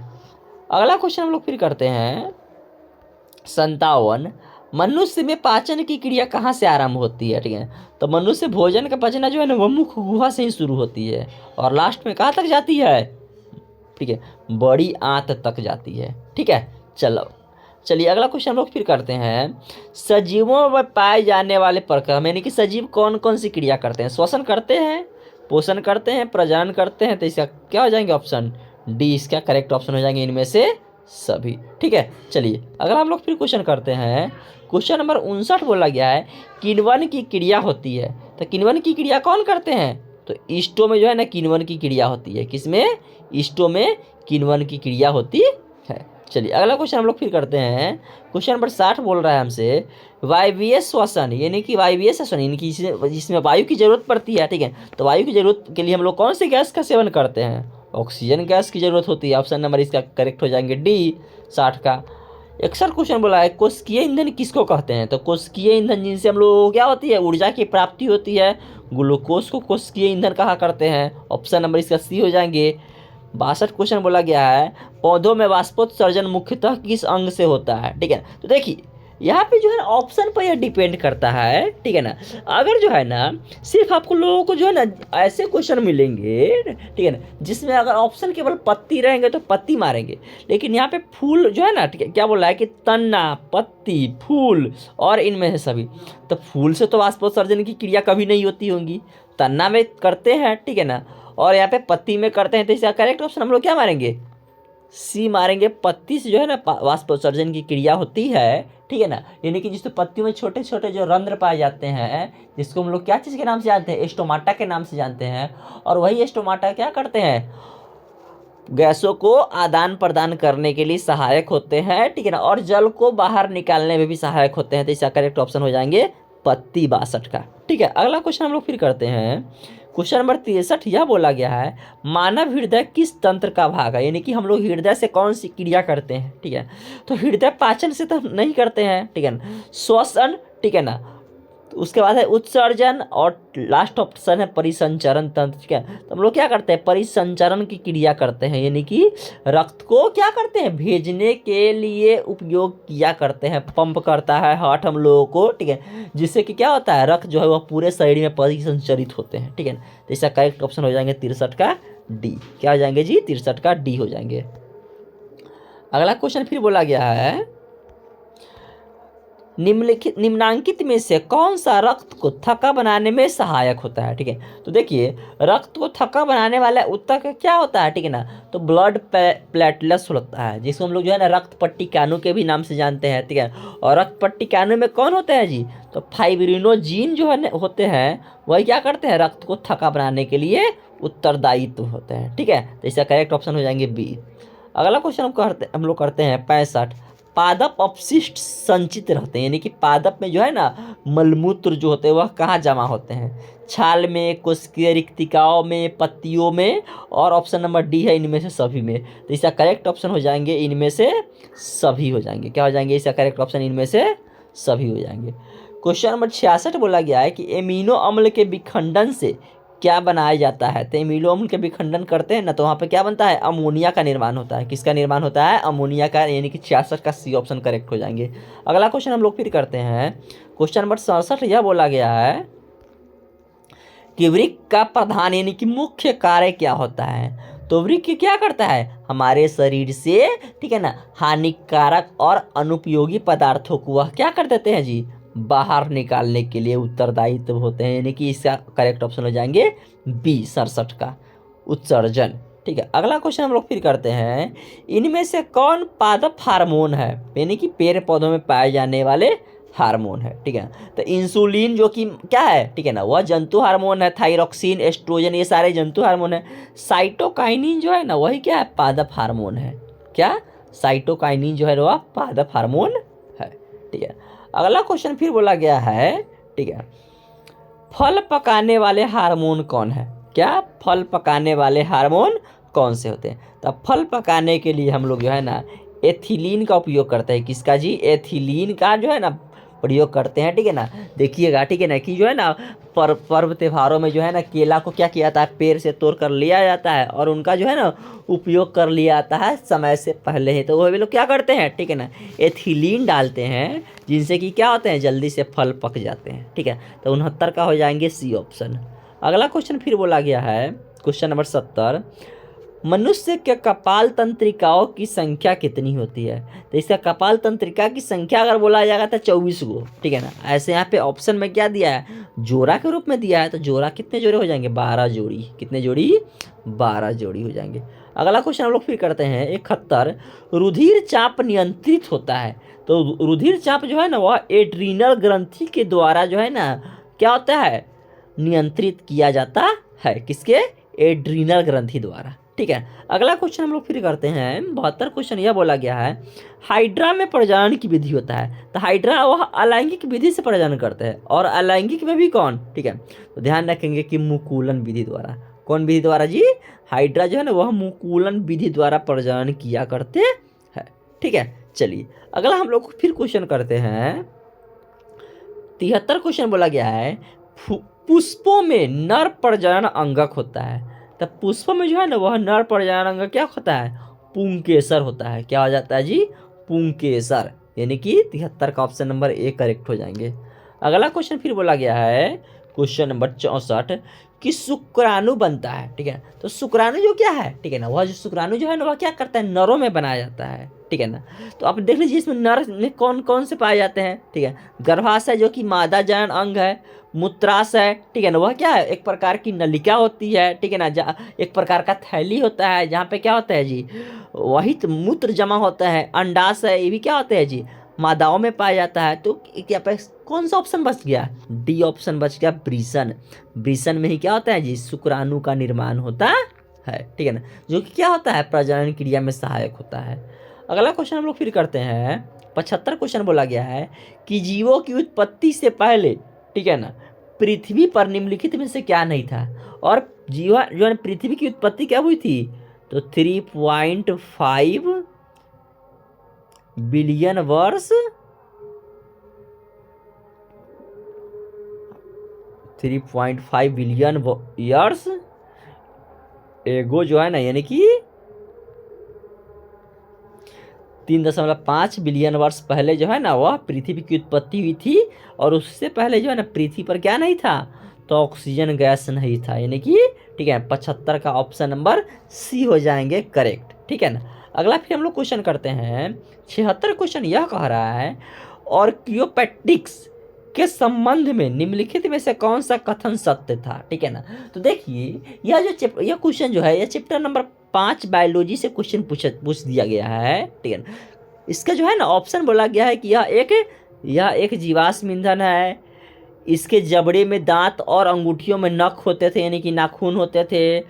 थर्ड ऑप्शन बोला गया है कि इनके डैने और पंख विद्यमान थे, यानी कि मौजूद थे। तो यह सभी जो है ना करेक्ट ऑप्शन बोला गया है, ठीक है। इसका करेक्ट ऑप्शन क्या हो जाएंगे, इनमें से सभी, ठीक है ना, क्या हो जाएंगे, इनमें से सभी, ठीक है ना। अगला क्वेश्चन फिर बोला गया है क्वेश्चन नंबर 77 कि निम्नलिखित में से कौन से प्राणी अपना लिंग को बदल सकते हैं, ठीक है ना। तो इसका करेक्ट ऑप्शन हो जाएंगे घोंघा। क्या, घोंघा जो है ना वो अपना क्या कर सकते हैं, लिंग को बदल सकते हैं, ठीक है। देखिए अगला क्वेश्चन हम लोग फिर करते हैं क्वेश्चन नंबर 78 यह कह रहा है कि निम्नलिखित में से कौन पर्यावरण के अंतर्गत आते हैं, ठीक है ना। जलमंडल जो कि हमारे पर्यावरण में ही है, स्थल मंडल भी पर्यावरण में ही है, वायुमंडल भी पर्यावरण में ही है। तो इसका करेक्ट ऑप्शन हो जाएंगे इनमें से सभी, यानी कि डी ऑप्शन इसका करेक्ट हो जाएंगे, ठीक है ना। पर्यावरण के अंतर्गत जो है ना ये सारे के सारे आएंगे। अगला क्वेश्चन बोला गया है 79 मैदानी पारिस्थितिक तंत्र में मेढक किस प्रकार का उपभोक्ता है, ठीक है ना। प्राथमिकी नहीं होगा, हाँ इसका करेक्ट ऑप्शन हो जाएंगे द्वितीयक जो है ना, ठीक है ना। यह जो है ना क्वेश्चन आपको जो है ना, ठीक है ना, छठा चैप्टर नंबर 6 बायोलॉजी से क्वेश्चन पूछा गया है। और जो भी हम बता रहे हैं चैप्टर ये हम जो है भारती भवन बुक पब्लिकेशन के आधार पर बता रहे हैं, क्योंकि हम अपने बच्चों को भारती भवन के बुक से ही सजेस्ट करते हैं पढ़ाने के लिए। अगला क्वेश्चन बोला गया है 80 निम्नांकित में से कौन एक जैव अनमीकरणीय पदार्थ होते हैं, ठीक है ना। तो DDT जो है ना वह एक क्या है, जैव अनिम्नीकरणीय पदार्थ है। तो इसका करेक्ट ऑप्शन हो जाएंगे 80 का डी, ठीक है ना। तो चलिए ठीक है ना, अब हम लोग आगे क्लास हम लोग करते हैं। अगला क्वेश्चन फिर बोला गया है, अब हम लोग जो है ना यहाँ से क्या करते हैं, चैप्टर वाइज क्वेश्चन करते हैं, ठीक है ना।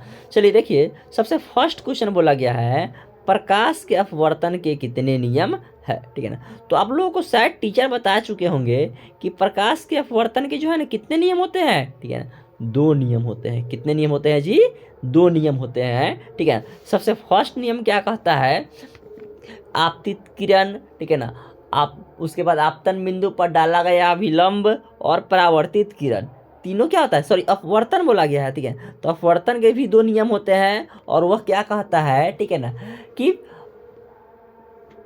परावर्तन अपवर्तन के 2 नियम क्या कहते हैं, ठीक है ना, कि आपतित किरण, ठीक है ना, आपतन बिंदु पर डाला गया अभिलंब, ठीक है, तथा अपवर्तित किरण तीनों क्या होते हैं, एक ही तल में स्थित होते हैं। और इसका दूसरा नियम क्या कहता है कि इन्हीं 2 माध्यमों में किसी विशेष वर्ण के लिए आपतन कोण की जाया तथा अपवर्तन कोण की जाया का मान क्या होता है, ठीक है ना, स्थिरांक होता है जिसे स्नेल का नियम कहते हैं। तो इसका करेक्ट ऑप्शन हो जाएंगे 2। क्या हो जाएंगे इसका करेक्ट ऑप्शन 2।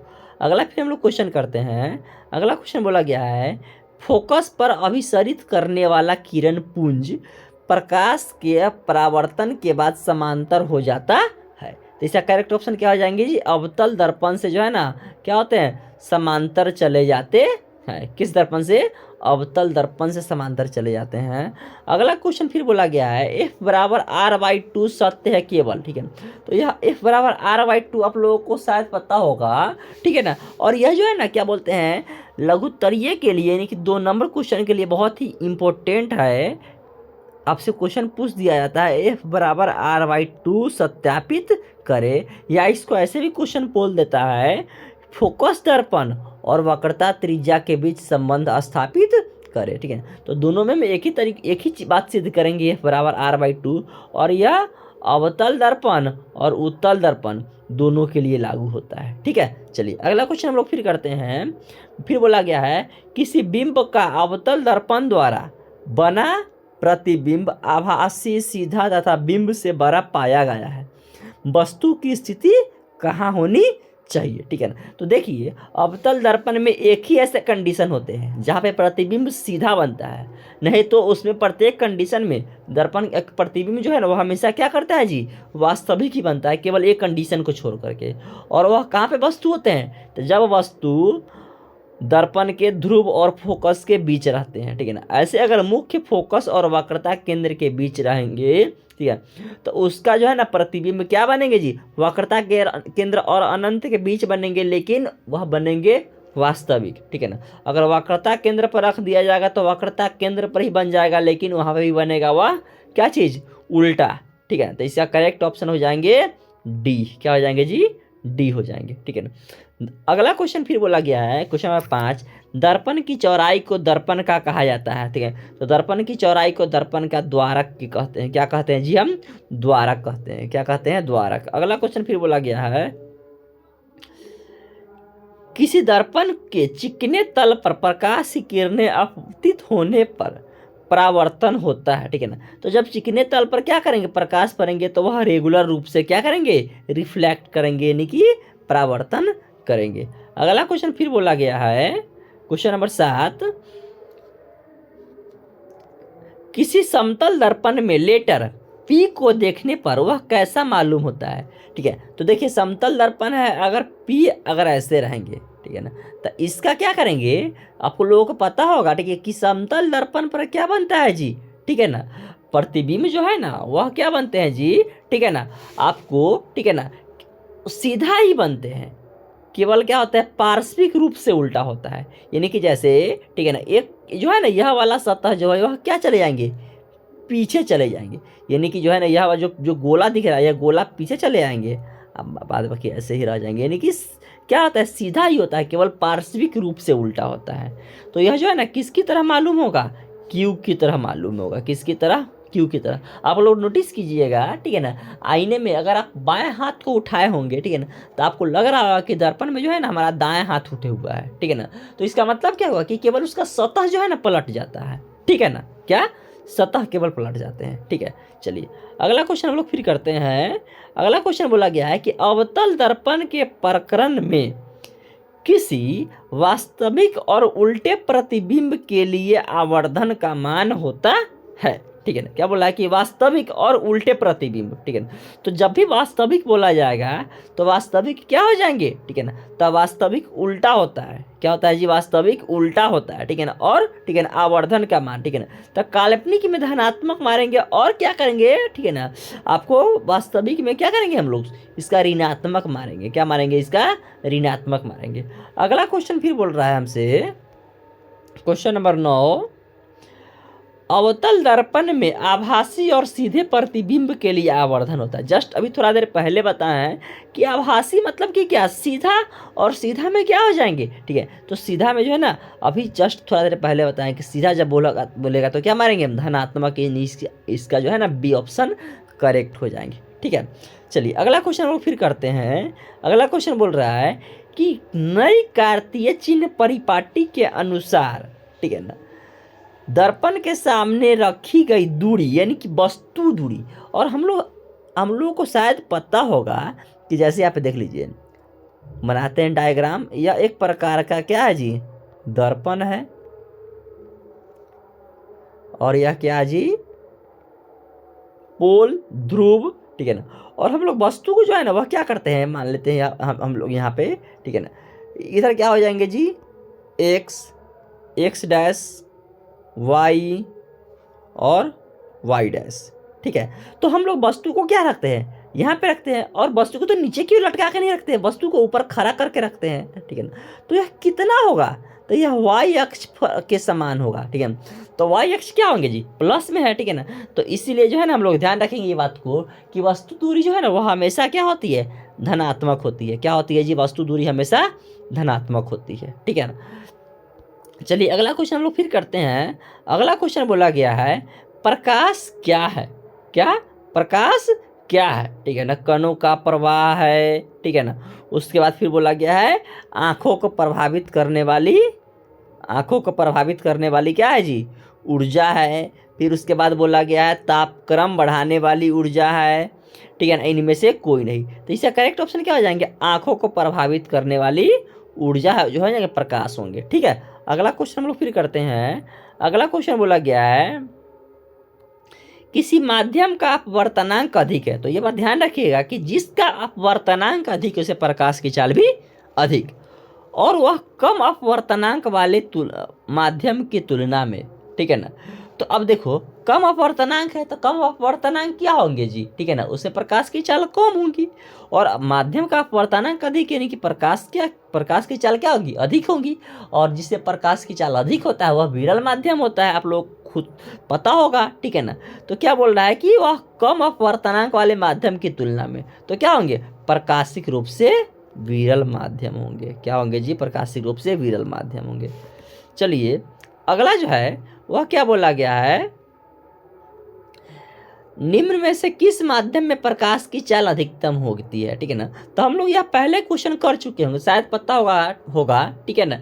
तो किस माध्यम में प्रकाश की चाल अधिक होती है, हवा है, जल है, ठीक है ना। तो क्या हो जाएंगे जी, हवा होगा, या निर्वात भी बोल सकते हैं। अगर ऑप्शन हवा और निर्वात रहेंगे तो दोनों मारेंगे, लेकिन अगर ऑप्शन जो है ना हवा या निर्वात में से कोई एक रहेंगे तो या तो हम हवा मार सकते हैं, नहीं तो निर्वात भी मार सकते हैं। देख लेते हैं यहाँ पे ऑप्शन पर डिपेंड करते हैं। हाँ, तो यहाँ पे क्या हो जाएंगे जी, ठीक है ना, हवा होंगे। क्या होंगे जी, हवा, इसका करेक्ट ऑप्शन हो जाएंगे। अगला क्वेश्चन हम लोग फिर करते हैं। अगला क्वेश्चन बोला गया है एक प्रयोग में अवतल दर्पण द्वारा किसी बिंब का प्रतिबिंब पर्दे पर प्राप्त किया गया है, ठीक है। तो पर्दे पर प्राप्त कर रहे हैं, ठीक है, तो वह कौन से, बताइए कौन से प्रतिबिंब होंगे, ठीक है ना। किस प्रतिबिंब को पर्दे पर प्राप्त किया जाता है, वास्तविक प्रतिबिंब को, ठीक है ना। तो फिर बोला है कि दर्पण की फोकस दूरी को निर्धारित करने के लिए एक प्रयोगकर्ता को मापने की जरूरत होती है, ठीक है। तो इसका सबसे फर्स्ट ऑप्शन दे दिया है दर्पण और पर्दा के बीच की दूरी। सेकंड ऑप्शन दे दिया गया है दर्पण और बिंब के बीच की दूरी। थर्ड ऑप्शन दिया है दोनों। फोर्थ ऑप्शन दिया इनमें से कोई नहीं। इसका फर्स्ट ऑप्शन हो जाएंगे दर्पण और पर्दा के बीच की दूरी को मापने की ज़रूरत होती है। अगर इसको माप लीजिएगा तो क्या हो जाएंगे आपको, ठीक है ना, वो जो वास्तविक प्रतिबिंब बना है वो भी आप क्या कर सकते हैं, आसानी से अनुमान लगा सकते हैं। अगला क्वेश्चन फिर आपसे कह रहा है कि निम्नलिखित में से कौन सा लेंस अपसारी लेंस भी कहलाता है। अपसारी यानी कि वह क्या करेंगे, किरणों को फैलाते हुए चले जाएंगे, ठीक है। तो कौन से लेंस किरणों को फैलाते हुए रहता है, ठीक है ना। तो कौन से लेंस, अवतल लेंस को हम लोग क्या कहते हैं, अपसारी लेंस कहते हैं, कि उत्तल लेंस को अपसारी लेंस कहते हैं, कि दोनों की इनमें से कोई नहीं। तो इसका करेक्ट ऑप्शन क्या हो जाएंगे, ठीक है ना, अवतल लेंस को अपसारी लेंस कहा जाता है, क्योंकि अवतल लेंस से क्या करते हैं, वह किरणों को फैलाते हैं। और ये भी आपसे जो है ना क्या बोलते हैं, लघुत्तरीय के लिए बहुत ही इंपॉर्टेंट क्वेश्चन है, ठीक है ना, कि अवतल लेंस को अपसारी लेंस क्यों कहा जाता है। तो इसका करेक्ट उत्तर क्या हम लोग मारेंगे, ठीक है ना, क्योंकि जब हम लोग क्या करते हैं, अवतल लेंस के प्रधान अक्ष के समांतर किरणें को गुजारते हैं तो वह लेंस से अपवर्तन होने के बाद क्या करती है, ठीक है, एक निश्चित बिंदु से फैलती हुई चली जाती है। इसी कारण से अवतल लेंस को अपसारी लेंस कहते है। ठीक है, इसका करेक्ट ऑप्शन क्या हो जाएंगे जी, ए हो जाएंगे। चलिए अगला क्वेश्चन हम लोग फिर करते हैं। फिर क्वेश्चन नंबर 16 यह कह रहा है कि अवतल दर्पण के प्रक्रम में किसी वास्तविक और उल्टे प्रतिबिंब के लिए आवर्धन होगा। तो फिर वास्तविक बोला गया है, तो वास्तविक क्या होता है, उल्टा होता है। और जस्ट हम लोग बताए थे थोड़ा देर पहले कि उल्टा के लिए जो है ना आवर्धन का मान क्या हो जाता है, ऋणात्मक हो जाता है। क्या हो जाता है जी, ऋणात्मक हो जाता है। तो इसका 16 का ए ऑप्शन करेक्ट होगा। अगला हम लोग फिर क्वेश्चन करते हैं। फिर बोला गया है कि उत्तल दर्पण के प्रक्रम में दर्पण द्वारा प्रतिबिंब सदैव आभासी और सीधा होता है, अतः इसका आवर्धन होगा। तो सीधा है तो सीधा के लिए क्या हो जाएंगे जी, तो सीधा जब सीधा प्रतिबिंब बनेगा तो उसका जो है ना आवर्धन क्या हो जाएंगे, धनात्मक हो जाएंगे। क्या हो जाएंगे जी, धनात्मक हो जाएंगे। अगला हम लोग फिर कुछ करते हैं क्वेश्चन। अगला क्वेश्चन बोला गया कि समतल दर्पण द्वारा बना प्रतिबिंब। तो जस्ट थोड़ा देर पहले हम चर्चा किए थे, ठीक है ना, कि समतल दर्पण जो है ना वह क्या करते हैं, ठीक है ना, आपको, ठीक है ना, क्या करते हैं जी, वह सीधा प्रतिबिंब बनाता है। क्या बनाता है जी, सीधा प्रतिबिंब बनाता है, केवल पार्श्विक रूप से उल्टा होता है। ठीक है ना, तो वास्तविक इसका ऑप्शन नहीं होगा। ठीक है ना, सेकेंड ऑप्शन क्या हो जाएंगे, ठीक है ना, वह आभासी और सीधा। देखिए, ठीक है, फंसाने के लिए ऑप्शन नंबर डी बोला गया है, आभासी और उल्टा बोला गया है। ठीक है ना, तो आभासी और उल्टा हम लोग नहीं मारेंगे, आभासी और सीधा मारेंगे। क्या, ऑप्शन नंबर इसका बी होंगे करेक्ट ऑप्शन। ठीक है ना, अगला फिर क्वेश्चन बोला गया है, समतल दर्पण में किस प्रकार के प्रतिबिंब बनते हैं। ठीक है, तो समतल दर्पण में किस प्रकार के प्रतिबिंब बनते हैं, जस्ट अभी थोड़ा देर पहले बताए हैं कि समतल दर्पण जो है ना वो हमेशा किस प्रकार के प्रतिबिंब बनाते हैं। ठीक है ना, तो आभासी प्रतिबिंब बनाते हैं। किस प्रकार के प्रतिबिंब बनाते हैं जी, आभासी प्रतिबिंब बनाते हैं। अगला क्वेश्चन हम लोग फिर करते हैं। अगला क्वेश्चन यह हम लोग के सामने कह रहा है, क्वेश्चन नंबर 20, कि किस दर्पण का उपयोग सामान्यतः वाहनों के पीछे देखने वाले दर्पणों के रूप में किया जाता है। पश्च दर्पण यानी कि पीछे देखने वाले दर्पण। ठीक है ना, तो पीछे देखने वाले दर्पण जो है ना हम लोगों को क्या करते हैं, हमेशा सीधा प्रतिबिंब उसका चाहिए। ठीक है ना, क्योंकि हम लोगों को पता होना चाहिए कि मोटरसाइकिल के पीछे देखने वाले आईने में जो है हम लोग मोटरसाइकिल के जो साइड मिरर होता है उससे हम लोग क्या करते हैं, पिछले वाले वस्तुओं को देखते हैं, और पिछले वाले वस्तु हम लोगों को क्या दिखता है, सीधा दिखता है। ठीक है, तो सीधा देखने के लिए हम लोग सामान्यतः किस दर्पण का उपयोग करते हैं, तो ध्यान रखेंगे इसका करेक्ट ऑप्शन हो जाएंगे उत्तल दर्पण का उपयोग करते हैं, क्योंकि उत्तल दर्पण जो है ना वह क्या करते हैं, ठीक है ना, सीधा प्रतिबिंब बनाता है। ठीक है ना, चलिए अगला क्वेश्चन हम लोग फिर करते हैं। क्वेश्चन नंबर जो है 21 बोला गया है, किसी दर्पण से आप कितनी भी दूरी पर क्यों ना खड़े हो। ठीक है ना, ठीक है ना, आप जो है ना मान लेते हैं कि यहाँ पे यह क्या है, एक प्रकार का दर्पण है, और हम लोग यहाँ पे भी खड़े रहते हैं तो भी वह क्या करता है, इसमें सीधा प्रतिबिंब बनाएगा। अगर यहाँ पे भी खड़े रहते हैं तो वो भी क्या करेगा, सीधा प्रतिबिंब बनाएगा। अगर यहाँ पे भी खड़े रहते हैं तो भी क्या करेंगे, सीधा प्रतिबिंब बनाएगा। तो यह दर्पण जो होगा ना वह कौन से दर्पण होगा, तो यह दर्पण जो होंगे ना वह क्या होंगे, प्लेन मिरर होंगे, यानी कि समतल दर्पण होंगे। कौन दर्पण, समतल भी होंगे। और देख लीजिए अवतल, अब ठीक है, तो नहीं कहीं भी खड़े होने के लिए बोल रहा है। ठीक है ना, अगर यहाँ पे जो है ना यह बात नहीं रहता, ठीक है ना, कि आप कितनी भी दूरी पर क्यों ना खड़े हो, ठीक है ना, तो देख लीजिए अगर यहाँ पे यह रहता, ठीक है ना, ये किस दर्पण से आप केवल सीधा प्रतिबिंब प्राप्त कर सकते हैं। ठीक है, तो यहाँ पे करेक्ट ऑप्शन सभी हो जाता है, लेकिन यहाँ पे बोला गया है क्वेश्चन, यहाँ पे क्या क्वेश्चन कह दे रहा है, क्वेश्चन यह कह रहा है, ठीक है ना, कि हम कहीं भी खड़े क्यों ना रहे। ठीक है ना, हमारा प्रतिबिंब कैसा बन रहा है, केवल सीधा ही बन रहा है। तो इसीलिए यहाँ पे जो है ना इसका करेक्ट ऑप्शन क्या हो जाएंगे, समतल दर्पण हो जाएंगे। कौन हो जाएंगे जी, समतल दर्पण। करेक्ट इसका ऑप्शन हो जाएगा इसका ए।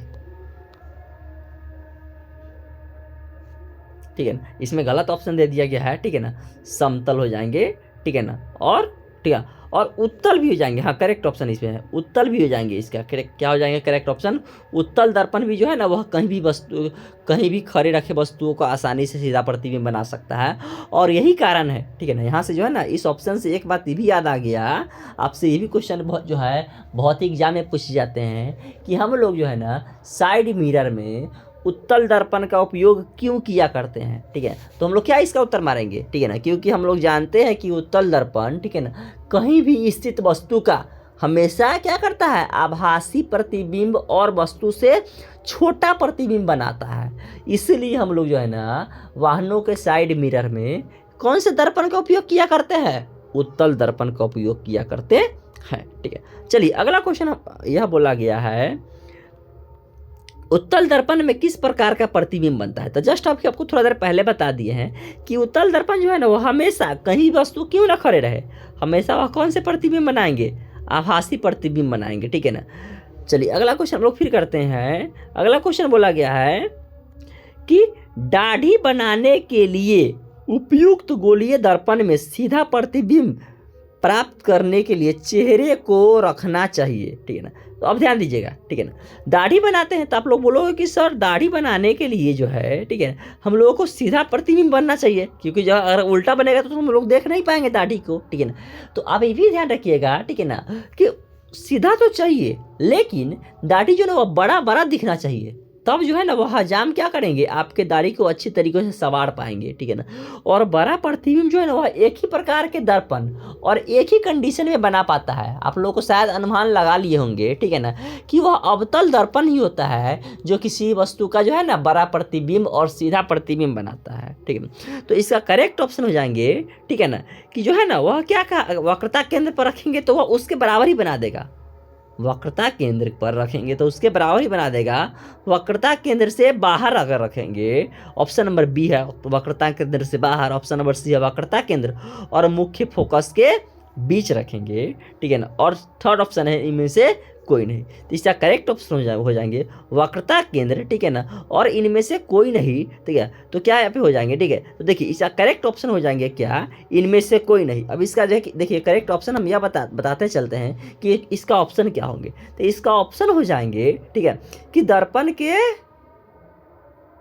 क्या चीज, ध्रुव एवं फोकस के कहाँ रख दीजिएगा, अगर बीच को रखा जाता, फोकस के बीच रखा जाता तब क्या बनता जी, जो है ना सीधा प्रतिबिंब बनता है। तो आप लोग बोलोगे कि सर, ठीक है ना, और यही कारण है, ठीक है ना, कि आप लोग जाइएगा, ठीक है, तो हजाम की दुकान में जो है ना बड़े बड़े आईने लगे रहते हैं। ठीक है ना, बहुत बड़े बड़े आईने लगे रहते हैं, क्यों, ताकि क्योंकि जो है ना उसका क्या हो जाए, फोकस दूरी बहुत अधिक बढ़ जाए और हम लोग क्या कर सकते हैं, उस आसानी से फोकस दूरी के अंदर आ जाएंगे हम लोगों का चेहरा। ठीक है, तो इसका करेक्ट ऑप्शन इनमें से कोई नहीं होगा। अगर यह ऑप्शन रहता कि ध्रुव और फोकस के बीच तो हम लोग यह ऑप्शन मारते। ठीक है, चलिए अगला क्वेश्चन हम लोग फिर करते हैं। क्वेश्चन नंबर 24 बोल रहा है कि वास्तविक वस्तु का हमेशा सीधा प्रतिबिंब बनाने वाला दर्पण है। ठीक है ना, हमेशा सीधा बोल रहा है, ये ध्यान रखिएगा। ठीक है ना, तो समतल दर्पण तो हमेशा सीधा बनाते हैं और उत्तल दर्पण भी बनाते हैं। ठीक है, तो इस सेकेंड ऑप्शन दिया समतल और अवतल, तो अवतल हमेशा नहीं बनाता है, केवल एक ही कंडीशन में बनाता है, वो भी आपको बता चुके हैं। ठीक है, थर्ड ऑप्शन दिया है उत्तल और अवतल। ठीक है, तो जस्ट थोड़ा देर पहले बताए हैं, ठीक है ना, कि अवतल जो है ना मात्र एक ही कंडीशन में बनाता है, उत्तल तो हमेशा बनाता है लेकिन अवतल एक ही कंडीशन में। और थर्ड ऑप्शन दे रहा है समतल, उत्तल और अवतल, तो ये भी नहीं होगा, इसका फर्स्ट ऑप्शन होगा समतल और उत्तल, क्योंकि समतल दर्पण हमेशा कहीं भी आप खड़े रहिएगा तो भी क्या करेंगे, सीधा प्रतिबिंब बनाएंगे और वस्तु के बराबर बनाता है। ठीक है ना, अब उत्तल तो छोटा बना देता है, ठीक है ना, लेकिन वह कहीं भी रहिएगा तो सीधा प्रतिबिंब बनाएगा। तो इसका करेक्ट ऑप्शन हो जाएंगे ए ऑप्शन हो जाएंगे, क्या हो जाएंगे, इसका ए ऑप्शन हो जाएंगे। चलिए अगला क्वेश्चन हम लोग फिर करते हैं, वास्तविक प्रतिबिंब की प्रकृति कैसी होती है। तो वास्तविक प्रतिबिंब जो है ना वह क्या करता है, उल्टा बनता है, उसका प्रकृति क्या होता है जी, उल्टा होता है। चलिए अगला क्वेश्चन हम लोग फिर करते हैं। अगला क्वेश्चन यह बोल रहा है हमारे पास कि दाढ़ी बनाने के लिए किस प्रकार के दर्पण का उपयोग किया जाता है। तो जस्ट आपको अभी आपको थोड़ा देर पहले बताए हैं कि दाढ़ी बनाने के लिए क्या किया जाएगा जी, ठीक है ना, दाढ़ी बड़ा दिखना चाहिए और बड़ा हम लोग किस प्रकार के दर्पण से बनाएंगे, ठीक है ना, तो बड़ा जो है ना हम लोग अवतल दर्पण का उपयोग करके तब बना सकते हैं। ठीक है ना, तो इसका करेक्ट ऑप्शन क्या हो जाएंगे, अवतल दर्पण, क्या हो जाएंगे जी, अवतल दर्पण हो जाएंगे। ठीक है, चलिए देख लीजिए अगला क्वेश्चन फिर बोला गया है 20 सेंटीमीटर फोकस दूरी वाले, क्या बोल रहा है, 20 सेंटीमीटर फोकस दूरी वाले। ठीक है, तो फोकस दूरी कितने होगा जी, 20 सेंटीमीटर। ठीक है ना, फोकस दूरी वाले अवतल दर्पण को सूर्य के सामने रख दिया जाता है। ठीक है ना, तो वह क्या करेंगे, अनंत से आती किरणों को, ठीक है ना, वह क्या करते हैं, ठीक है ना, ठीक है, क्या बोला क्वेश्चन, ठीक है ना, कि 20 सेंटीमीटर फोकस दूरी वाले अवतल दर्पण को सूर्य के सामने रखा जाता है।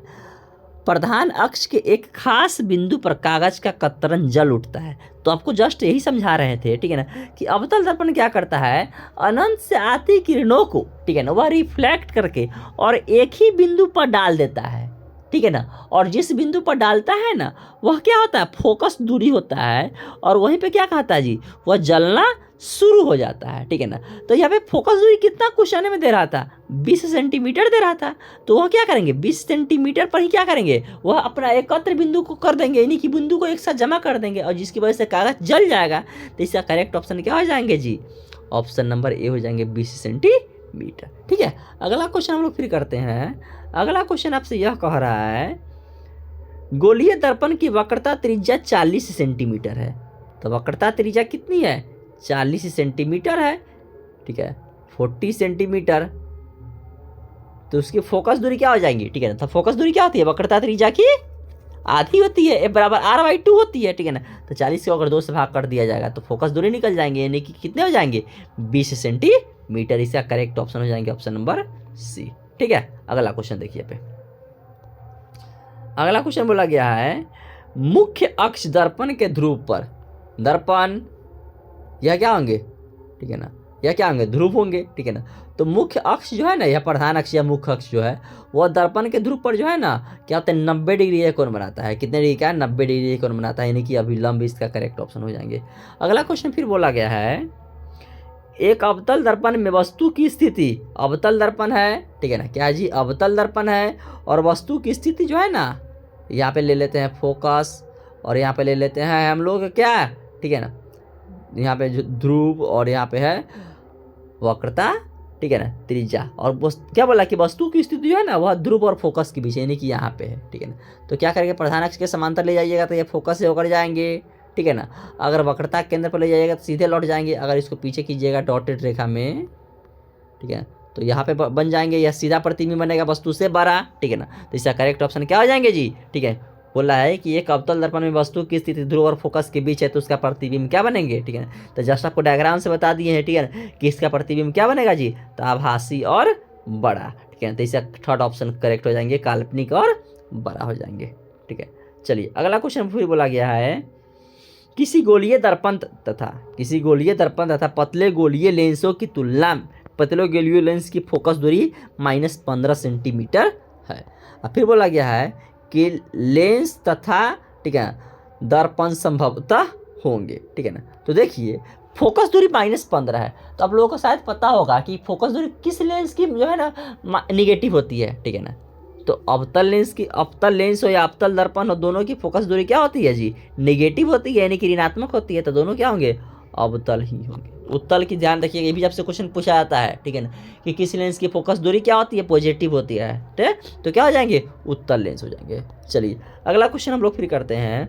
अगला क्वेश्चन बोला गया है कि मुख्य अक्ष के समांतर आने वाली प्रकाश की किरणें अवतल दर्पण से परावर्तन के बाद मुख्य अक्ष के एक बिंदु से होकर गुजरती है। देख लीजिए, अवतल दर्पण प्रधान अक्ष के समांतर गई, और यह जिस बिंदु से होकर जाती है उसे कौन बिंदु कहते हैं हम लोग, फोकस कहते हैं। क्या कहते हैं, फोकस कहते हैं। तो इसका करेक्ट ऑप्शन हो जाएंगे सी, ठीक है। अगला क्वेश्चन हम लोग फिर करते हैं। अगला क्वेश्चन यह बोला गया है, किस दर्पण का दृष्टि क्षेत्र, यानी कि देखने वाला क्षेत्र बड़ा होता है, ठीक है ना। तो आप लोग खुद से जो है गेस कीजिए, ठीक है ना, कि अब अभी जस्ट थोड़ा देर पहले बताए थे, ठीक है ना, कि उत्तल जो दर्पण था ना, ठीक है ना, कौन दर्पण, उत्तल दर्पण जो था, ठीक है ना। सॉरी, यहाँ पे हम उत्तल दर्पण का फिगर नहीं बताए हैं, 1 मिनट, ठीक है ना। चलिए हाँ, देखिए क्या बोला है क्वेश्चन, ठीक है, ये किस दर्पण का दृष्टि क्षेत्र बड़ा होता है, यह क्या है, उत्तल दर्पण है, ठीक है ना। और वस्तु कहीं भी रहे, ठीक है ना, देखिएगा आप खुद से अनुमान लगाइए, ठीक है ना, कि वस्तु कहीं भी रहे, ठीक है ना। क्या हम लोगों को साइड मिरर में दिखता है कि नहीं दिखता है, नहीं कि पीछे देखने वाला ही नहीं, ऑफ कोर्स भी देख सकते हैं, ठीक है ना। तो दृष्टि क्षेत्र किसका बड़ा होगा, उत्तल दर्पण का होगा, यानी कि थर्ड ऑप्शन इसका करेक्ट ऑप्शन हो जाएंगे सी। फिर बोला गया है कि गोलीय दर्पण की फोकस दूरी, गोलीय दर्पण की फोकस दूरी, ठीक है ना, उसकी वक्रता त्रिज्या आर की क्या होती है? तो F बराबर R/2 यानी कि वक्रता त्रिज्या की आधी होती है। Option number B. चलिए अगला क्वेश्चन फिर बोला गया है, प्रकाश की किरणों को एक सरल रेखीय, ठीक है ना, एक सरल रैखिक गमन का अनुप्रयोग होता है, ठीक है ना। सबसे फर्स्ट ऑप्शन दे दिया है सूर्य ग्रहण में, सेकेंड दे दिया है चंद्र ग्रहण में, ठीक है ना, थर्ड ऑप्शन दे दिया तारों को चमकने में, और फोर्थ ऑप्शन दे दिया ए और बी दे दोनों। तो इसका करेक्ट ऑप्शन हो जाएंगे ए और बी दोनों, ठीक है। चलिए अगला क्वेश्चन फिर बोला गया है कि किसी वस्तु की छाया तभी बन सकती है जब प्रकाश की किरणें गमन करती है, ठीक है ना। अगर इतना न भी रहता, अगर इतना न भी रहता तो हम लोग कैसे जानते हैं, क्या जानते हैं कि प्रकाश की किरणें किस रेखा में गमन करती है? तो ऑफकोर्स सीधी रेखा में गमन करती है। तो इसका करेक्ट ऑप्शन हो जाएंगे ऑप्शन नंबर ए, सीधी रेखा, ठीक है। चलिए अगला क्वेश्चन हम लोग फिर करते हैं। अगला क्वेश्चन फिर बोला गया है कि प्रकाश स्रोत के सामने एक हरा रंग की झंडी को खड़ा कर देते हैं, ठीक है। तो देखिए हरा रंग नहीं, अगर कोई भी रंग रहेंगे ना, ठीक है, फिर भी जो है ना उसका प्रतिबिंब किस रंग का बनेगा? काला रंग का ही बनेगा, ठीक है ना। किस रंग का प्रतिबिंब बनेगा जी? काला रंग का ही प्रतिबिंब बनेगा। तो इसका करेक्ट ऑप्शन हो जाएंगे सी। क्या हो जाएंगे जी? सी। अगला क्वेश्चन फिर बोला गया है, किसी प्रकाश स्रोत के सामने रुकावट रख देने पर उसकी क्या बनती है, ठीक है। तो किसी प्रकाश स्रोत के सामने जो है ना अगर रुकावट रख दीजिएगा तो क्या बनेंगे जी, ठीक है ना। देखिए छाया का मतलब होता है, ठीक है ना, अब देखिए छाया का मतलब होता है समान आकार का, उप छाया का मतलब क्या होता है, ठीक है ना, कि उससे बड़ा, यानी कि जितना हमारा आकृति है उससे बड़ा बन जाएगा, ठीक है। तो इसका करेक्ट ऑप्शन हो जाएंगे ए और बी दोनों हो जाएंगे। क्या हो जाएंगे जी? ए और बी दोनों हो जाएंगे, क्योंकि छाया बनेगा, ठीक है ना, और उपछाया भी बनता है, ठीक है ना। प्रकाश स्रोत के सामने एक गेंद को रखने पर उसकी छाया कैसी बनेगी, ठीक है ना। तो ठोस रंग का तो बने, गोला तो बनबे करेगा, और ये क्या खाली गोला दिखता है? नहीं, पूरा गोला पैक रहता है, ठीक है। तो ये क्या बनेंगे? ठोस गोला बनेगा। देख लीजिए ऑप्शन देख लेते हैं क्या बोला गया है। ऑप्शन बोला गया है ठोस गोल, ठीक है। सबसे फर्स्ट ऑप्शन ही होगा ठोसा गोला, जैसा कि आपको बताया अभी हम थोड़ा देर पहले।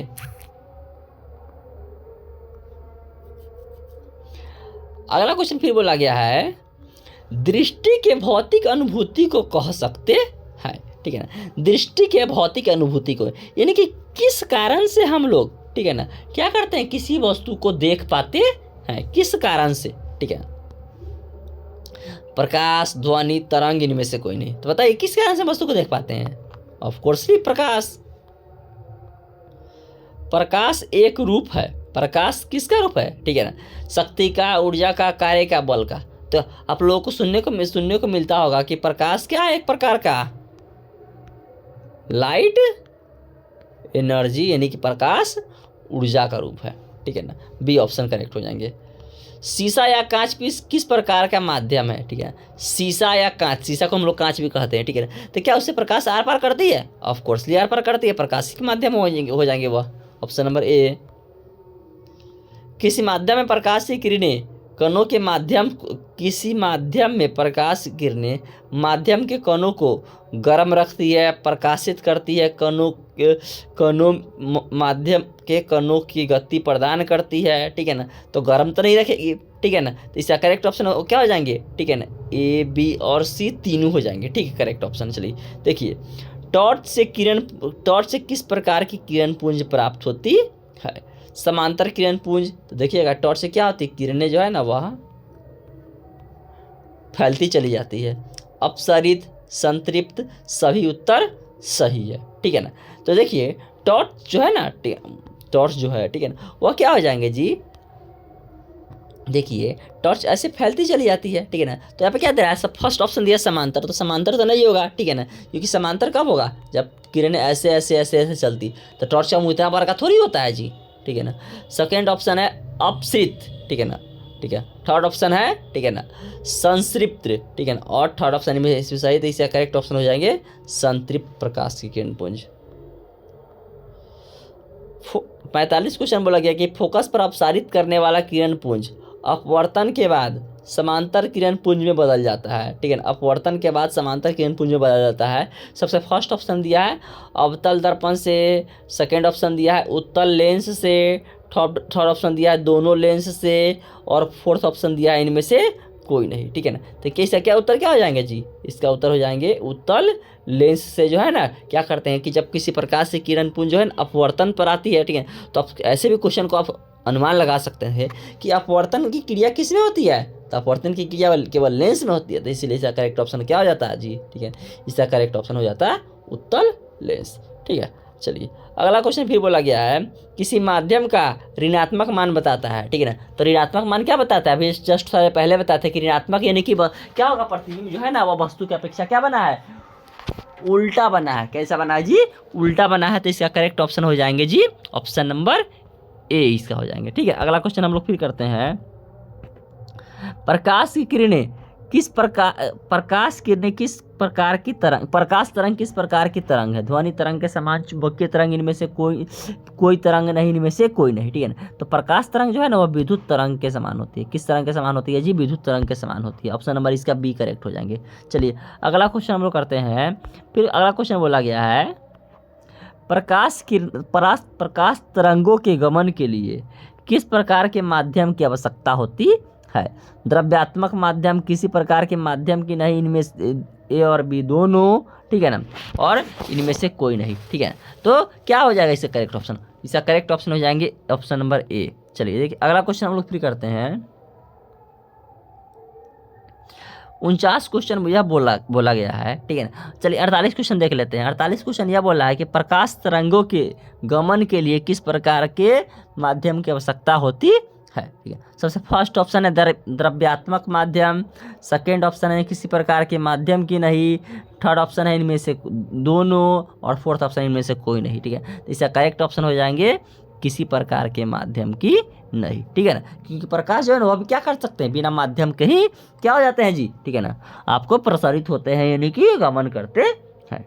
अगला क्वेश्चन बोला गया है कि प्रकाश का तरंग दैर्ध्य अन्य बाधाओं की तुलना में बहुत छोटा होता है, बहुत बड़ा होता है, समान होता है, इनमें से कोई नहीं। तो प्रकाश का तरंग दैर्ध्य जो है ना वो अन्य माध्यमों की तुलना में बहुत ही क्या होता है, छोटा होता है, यानी कि ऑप्शन नंबर ए हो जाएंगे इसका करेक्ट ऑप्शन।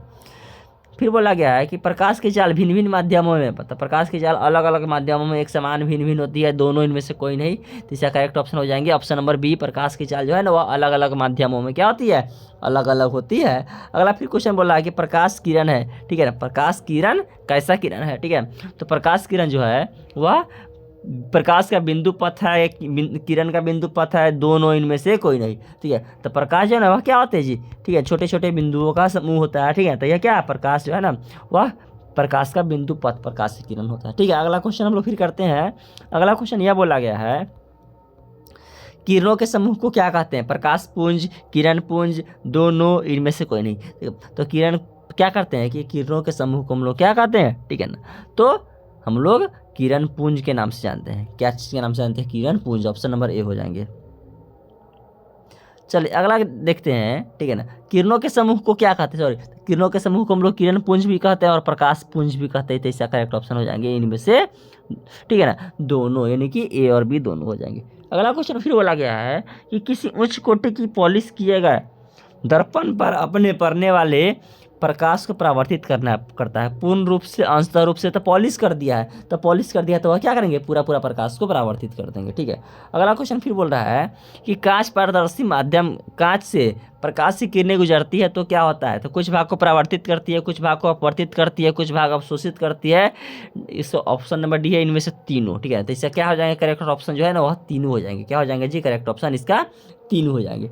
अगला क्वेश्चन फिर यह बोला गया है कि वायु में प्रकाश की चाल निर्वात की अपेक्षा, ठीक है, तो वायु में, ठीक है, तो वायु की अगर तुलना कर दिया जाएगा निर्वात से तो थोड़ी सी क्या हो जाएंगी, कम हो जाएंगी, ठीक है ना, क्योंकि जो है सबसे ज़्यादा जो है वह क्या होती है, निर्वात में होती है, सबसे ज़्यादा किस में होती है, निर्वात में होती है, और निर्वात से कम थोड़ी सी वायु में होती है। लेकिन प्रयोग के रिस्पेक्ट से, प्रयोग के आधार पर हम लोग क्या करते हैं, ठीक है, दोनों में जो है ना समान ही रखते हैं, यानी कि लगभग हम लोग क्या करते हैं, ठीक है, 3 लाख ही रहते हैं। लेकिन अगर कंपेयर कर दिया जाए तो कंपेयर की तुलना में जो है निर्वात सबसे अधिक होगा, उससे कम वायु होगा, ठीक है। तो क्या बोल रहा है कि वायु में प्रकाश की चाल निर्वात की अपेक्षा कम होती है। इसका फर्स्ट ऑप्शन हो जाएंगे ए, प्रकाश की किरणें हो सकती है, ठीक है ना, दर्पणों द्वारा परावर्तित, पारदर्शी माध्यमों द्वारा अपवर्तित, ठीक है ना, लेंसों द्वारा, ठीक है ना, अपवर्तित फोक्सी, ठीक है ना। तो क्या हो जाएंगे, इसका करेक्ट ऑप्शन हो जाएंगे इनमें से सभी, ठीक है। चलिए अगला फिर हम लोग क्वेश्चन करते हैं। अगला फिर क्वेश्चन बोला गया है, किसी पारदर्शी माध्यम से प्रकाश की किरणें गुजरने पर आपतन कोण और निर्गत कोण में क्या संबंध होता है? बराबर होगा, आपतन कोण बड़ा होगा, निर्गत कोण छोटा होगा, निर्गत कोण बड़ा होगा, आपतन कोण छोटा होगा, इनमें से कोई नहीं। तो इसका करेक्ट ऑप्शन हो जाएंगे क्या, बराबर होगा। अगला क्वेश्चन हम लोग फिर करते हैं, प्रकाश हमें निम्नांकित संचार के साधन प्राप्त करता है, ठीक है ना। कांच रेशे से बनी तंतु, प्रकाशिक केबल, ठीक है ना। उसके बाद ऑप्शन दिया है टेलीफोन, इनमें से सभी। तो इसका करेक्ट ऑप्शन हो जाएंगे इनमें से सभी, ठीक है। अगला फिर हम लोग क्वेश्चन करते हैं, प्रकाश तरंगे होती है, चुंबकीय तरंगे, विद्युत चुंबकीय तरंग, विद्युतीय तरंग, इनमें से कोई नहीं, ठीक है। तो इसका करेक्ट ऑप्शन हो जाएंगे विद्युत चुंबकीय तरंग। अगला फिर हम लोग क्वेश्चन करते हैं। अगला क्वेश्चन यह बोला गया है कि प्रकाश किस ऊर्जा का रूप है, ठीक है ना। विकिरण ऊर्जा का यह एक बल है, इनमें से दोनों, इनमें से कोई नहीं, ठीक है। तो प्रकाश जो है ना वो विकिरण ऊर्जा का एक रूप है। किस ऊर्जा का, विकिरण ऊर्जा का। ऑप्शन नंबर ए इसका करेक्ट हो जाएंगे।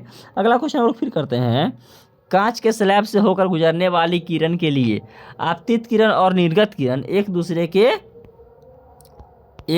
के ठीक है ना, क्या होती है, समांतर होती है। एक ही सरल रेखा में होती है, समांतर आपको असमांतर होती है, इनमें से कोई नहीं। तो क्या हो जाएंगे, इसका करेक्ट ऑप्शन हो जाएंगे समांतर होती है। अगला क्वेश्चन फिर यह बोला गया है कि क्रांतिक कोण सघन माध्यम में वह कोण होता है जिसके लिए विरल माध्यम का अपवर्तक कोण कितना डिग्री का होता है। तो इसका करेक्ट ऑप्शन हो जाएंगे 90 डिग्री। ऑप्शन नंबर सी इसका करेक्ट ऑप्शन हो जाएंगे। वायुमंडलीय अपवर्तन के कारण क्या होते हैं आकाश में, ठीक है ना, चंद्रमा क्या टिमटिमाते हुए दिखते हैं, ठीक है ना, तारे टिमटिमाते हुए दिखते हैं, अन्य ग्रह टिमटिमाते हुए दिखते हैं, इनमें से कोई नहीं, ठीक है। तो क्या टिमटिमाते हैं जी, केवल तारे ही टिमटिमाते हुए दिखते हैं, ठीक है। इसका करेक्ट ऑप्शन बी हो जाएंगे।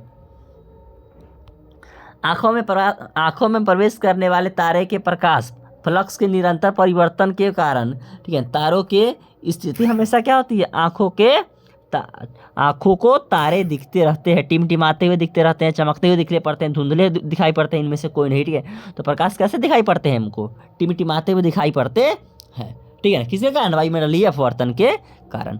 अगला क्वेश्चन हम लोग फिर क्वेश्चन करते हैं। अगला क्वेश्चन बोला गया है कि सूर्योदय और सूर्यास्त के समय वायुमंडल अपवर्तन के कारण सूर्य की स्थिति का पता चलता है, वास्तविक स्थिति का, आभासी स्थिति का, किसी स्थिति का नहीं, इनमें से कोई नहीं, ठीक है। तो आभासी स्थिति का पता चलता है, किसी स्थिति का पता चलता है जी, आभासी स्थिति का पता चलता है, ठीक है। सूर्य जो है ना पहले ही निकल जाती है, लेकिन हम लोगों को जो है ना 4 मिनट बाद हम लोगों को देखने को मिलता है।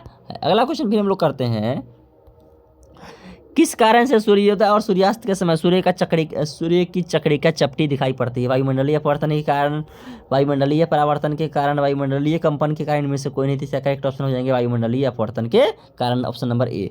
अगला क्वेश्चन फिर बोला गया है कि आवर्धन का ऋणात्मक मान बताता है कि वस्तु जो है ना, वस्तु की अपेक्षा प्रतिबिंब उल्टा है, वस्तु के सापेक्ष प्रतिबिंब सीधा है, वस्तु से प्रतिबिंब छोटा है, वस्तु से प्रतिबिंब बड़ा है। तो इसका करेक्ट ऑप्शन हो जाएंगे वस्तु के सापेक्ष प्रतिबिंब क्या बना है, उल्टा बना है। ऑप्शन नंबर ए इसका करेक्ट हो जाएंगे। अगला क्वेश्चन फिर बोला गया है कि छोटे अक्षरों को पढ़ने के लिए निम्नलिखित में से कौन सा लेंस उपयोगी होता है। 50 सेंटीमीटर वाले फोकस दूरी का उत्तल लेंस, 50 सेंटीमीटर फोकस दूरी वाले अवतल लेंस, 20 सेंटीमीटर फोकस दूरी का अवतल लेंस, 50, इनमें से सभी, ठीक है। तो इसका करेक्ट ऑप्शन हो जाएगा 50 सेंटीमीटर दूरी वाला कौन लेंस, ठीक है ना, उत्तल लेंस। इसका करेक्ट ऑप्शन हो जाएंगे ऑप्शन नंबर ए। अगला क्वेश्चन हम लोग फिर पढ़ते हैं हम लोग। अगला क्वेश्चन फिर बोला गया है कि वास्तविक वस्तु का आभासी प्रतिबिंब बनता है। तो आभासी प्रतिबिंब कौन बनाता है जी, ठीक है, समतल दर्पण बनाता है, उत्तल दर्पण बनाता है, अवतल दर्पण बनाता है, इनमें से सभी से करेक्ट, ठीक है। क्या बोला कि वास्तविक वस्तु का आभासी प्रतिबिंब हमेशा बोला बनाने के लिए सही, ठीक है। तो इसका क्या हो जाएंगे करेक्ट, समतल दर्पण हो जाएंगे, ठीक है ना। उत्तल दर्पण भी बनाया जाता है, ठीक है ना, और अवतल दर्पण, ठीक है ना। इसका करेक्ट ऑप्शन जो है ना इनमें से सभी होगा, ठीक है ना, इनमें से इसका जो है ना करेक्ट ऑप्शन सभी होगा, ठीक है ना, क्योंकि जो है ना सही प्रकार के जो है दर्पण जो क्या करते हैं, ठीक है ना, आपको सीधा प्रतिबिंब बनाते हैं। लेकिन वास्तविक वस्तु है, ठीक है, तो वास्तविक वस्तु के लिए ध्यान दीजिएगा कि अगर उल्टा रहेगा तो उल्टा का तो उल्टा ही बन जाएगा समतल दर्पण, ठीक है। तो क्या बोला है क्वेश्चन की वास्तविक वस्तु का आभासी प्रतिबिंब बनाने के लिए, ठीक है, तो वास्तविक यानी कि उल्टा वस्तु है, और उल्टा वस्तु का सीधा प्रतिबिंब कौन से बनाएंगे, ठीक है। तो इसका करेक्ट ऑप्शन हो जाएंगे समतल दर्पण, ठीक है ना, क्या हो जाएंगे जी, समतल दर्पण हो जाएंगे। ठीक है, चलिए अगला क्वेश्चन हम लोग फिर करते हैं। अगला क्वेश्चन का, वास्तविक वस्तु का वास्तविक प्रतिबिंब नहीं बनता है। ठीक है ना, वास्तविक वस्तु का वास्तविक प्रतिबिंब यानी कि उल्टा वस्तु का उल्टा प्रतिबिंब कहाँ पे नहीं बनेगा? समतल दर्पण में और समतल दर्पण और उत्तल दर्पण, अवतल और उत्तल, समतल और अवतल, इनमें से कोई नहीं। तो इसका करेक्ट ऑप्शन हो जाएगा समतल और उत्तल दर्पण में जो है ना वास्तविक वस्तु का वास्तविक प्रतिबिंब नहीं बनता है। अगला क्वेश्चन फिर बोला गया है कि वस्तु से छोटा प्रतिबिंब बनता है। ठीक है ना, तो किस दर्पण में वस्तु से छोटा प्रतिबिंब बनेगा, जिसमें हम लोग क्या करेंगे? ठीक है ना, वाहनों के साइड मिरर में लगाएंगे, यानी कि अवतल दर्पण इसका करेक्ट ऑप्शन हो जाएंगे। चलिए अगला क्वेश्चन फिर बोला गया है, किसी बिंब का आभासी और समान साइज का प्रतिबिंब प्राप्त करने के लिए उत्तल दर्पण के सामने कहाँ रख देंगे? ठीक है, तो वस्तु को कहाँ रख देंगे?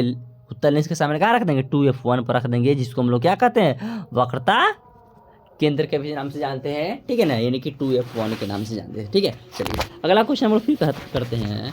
अगला क्वेश्चन यह बोला गया है, हवा में टंगी वस्तु को पानी के अंदर से पानी की सतह के लंबवत देखने पर, ठीक है ना, इस वस्तु की प्रतिबिंब वस्तु से, ठीक है ना, क्या होती है? अधिक दूरी पर दिखाई पड़ेगी। इसका ऑप्शन नंबर करेक्ट हो जाएंगे ए। अगला क्वेश्चन फिर बोला गया है कि उत्तल लेंस में जब बिंब फोकस और लेंस के बीच रखी जाती है तो प्रतिबिंब बनता है। काल्पनिक सीधा, काल्पनिक उल्टा, वास्तविक सीधा। तो इसका करेक्ट ऑप्शन हो जाएंगे काल्पनिक और सीधा, ऑप्शन नंबर ए। फिर अगला क्वेश्चन बोला गया है कि एक उत्तल लेंस की फोकस दूरी, ठीक है ना, 20 सेंटीमीटर है। ठीक है ना, तो फोकस दूरी कितना दिया जी? 20 सेंटीमीटर। ठीक है ना, अगर इसका क्षमता निकालने के लिए बोल दिया जाए पावर, ठीक है, तो क्या हो जाएंगे? 100/20 कितना से 5 टाइम्स है। फोकस दूरी है तब उत्तल लेंस है तो प्लस ही होगा, तो +5 डायोप्टर होगा। ऑप्शन नंबर इसका ए हो जाएंगे। अगला क्वेश्चन फिर बोला गया है, किसी लेंस की प्रकाशीय केंद्र से होकर गुजरने वाली किरण के पथ में अपवर्तन के बाद विचलन नहीं होता है। ठीक है ना, विचलन हो जाता है, विचलन होता है भी है और नहीं भी होता है। इनमें से सभी कथन सत्य है, इसका करेक्ट ऑप्शन हो जाएंगे विचलन नहीं होता है। ठीक है, निम्नलिखित में से कौन सा पदार्थ लेंस बनाने के लिए प्रयुक्त नहीं किया जा सकता है? जल, कांच, प्लास्टिक, मिट्टी। ठीक है, तो मिट्टी को जो हम लोग मिट्टी से लेंस हम लोग नहीं बना सकते हैं। अगला फिर क्वेश्चन कह रहा है, जिस लेंस का एक तल उभरा हुआ हो, जिस लेंस का एक तल क्या हो? लेंस है, और इसका एक तल क्या है? उभरा है, और दूसरा तल क्या है? समतल है। ठीक है ना, तो अपसारी एक तरफ से प्रकाश डालने पर दूसरी तरफ, ठीक है, एक तरफ से प्रकाश डालने पर अभिसारी और दूसरी तरफ से प्रकाश डालने पर अपसारी, और समतल उत्तल। तो इसका करेक्ट ऑप्शन हो जाएंगे समतल उत्तल लेंस। अवतल लेंस वास्तविक वस्तु का, ठीक है, तो अवतल लेंस है। ठीक है ना, कौन सा लेंस है जी? अवतल लेंस है। ठीक है ना, और वास्तविक वस्तु का कैसा प्रतिबिंब बनाएगा? हमेशा वास्तविक प्रतिबिंब बनाता है, हमेशा आभासी प्रतिबिंब बनाता है, वास्तविक दोनों प्रतिबिंब बनाता है, हमेशा बड़ा प्रतिबिंब बनाता है। ठीक है, तो इसका करेक्ट ऑप्शन हो जाएंगे ऑप्शन नंबर बी, हमेशा आभासी प्रतिबिंब भी बनाता है। अगला फिर हम लोग क्वेश्चन करते हैं। अगला क्वेश्चन यह बोला गया है, +2 डायोप्टर वाले लेंस की फोकस दूरी कितनी होती है?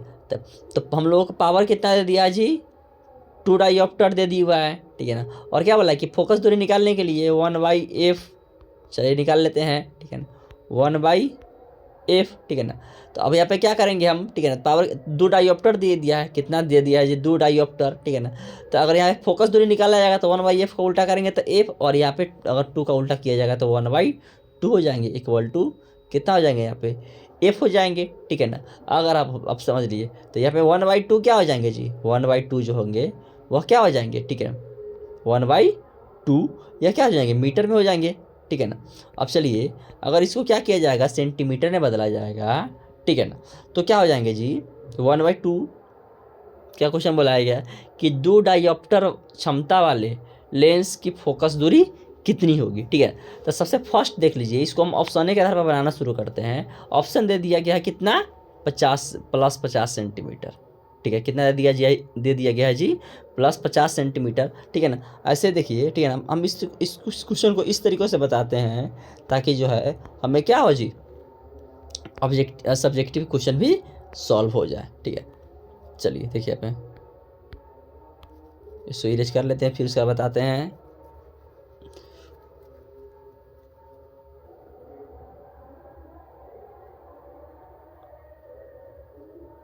चलिए देखिए पे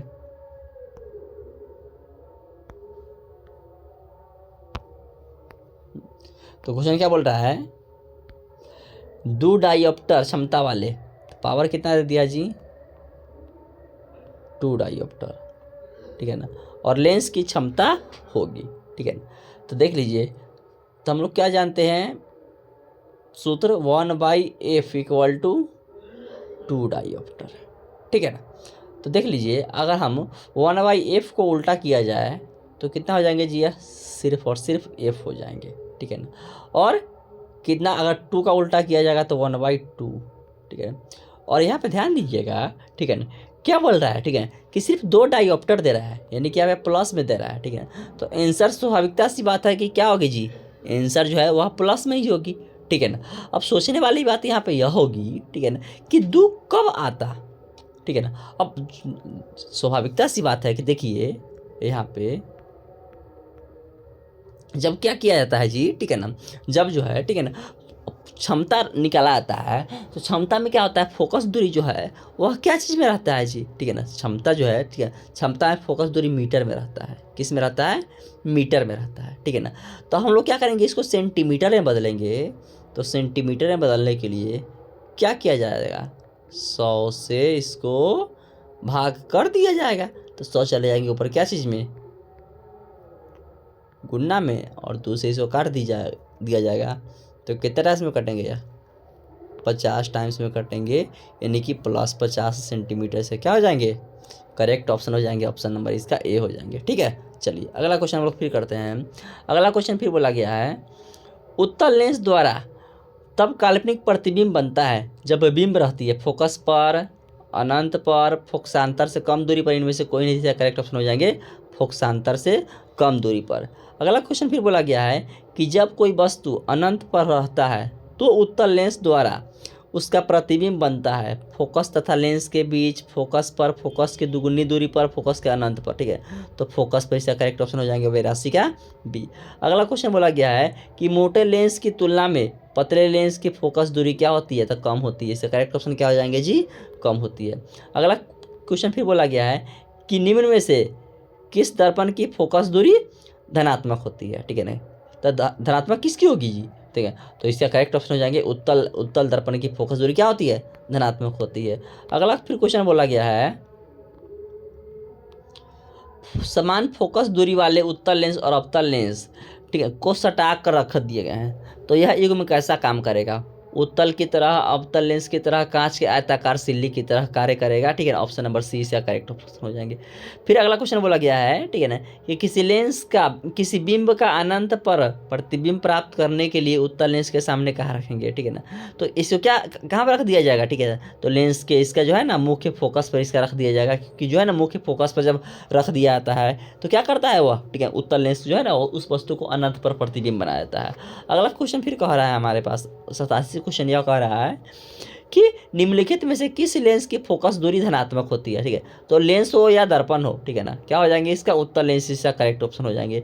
यू भी और एफ से संबंधित एक विशिष्ट लेंस सूत्र है, तो लेंस सूत्र में ध्यान रखेंगे कि नेगेटिव होता है और दर्पण सूत्र में पॉजिटिव होता है, तो इसका करेक्ट ऑप्शन हो जाएंगे 1/v minus 1/u equal to 1/f,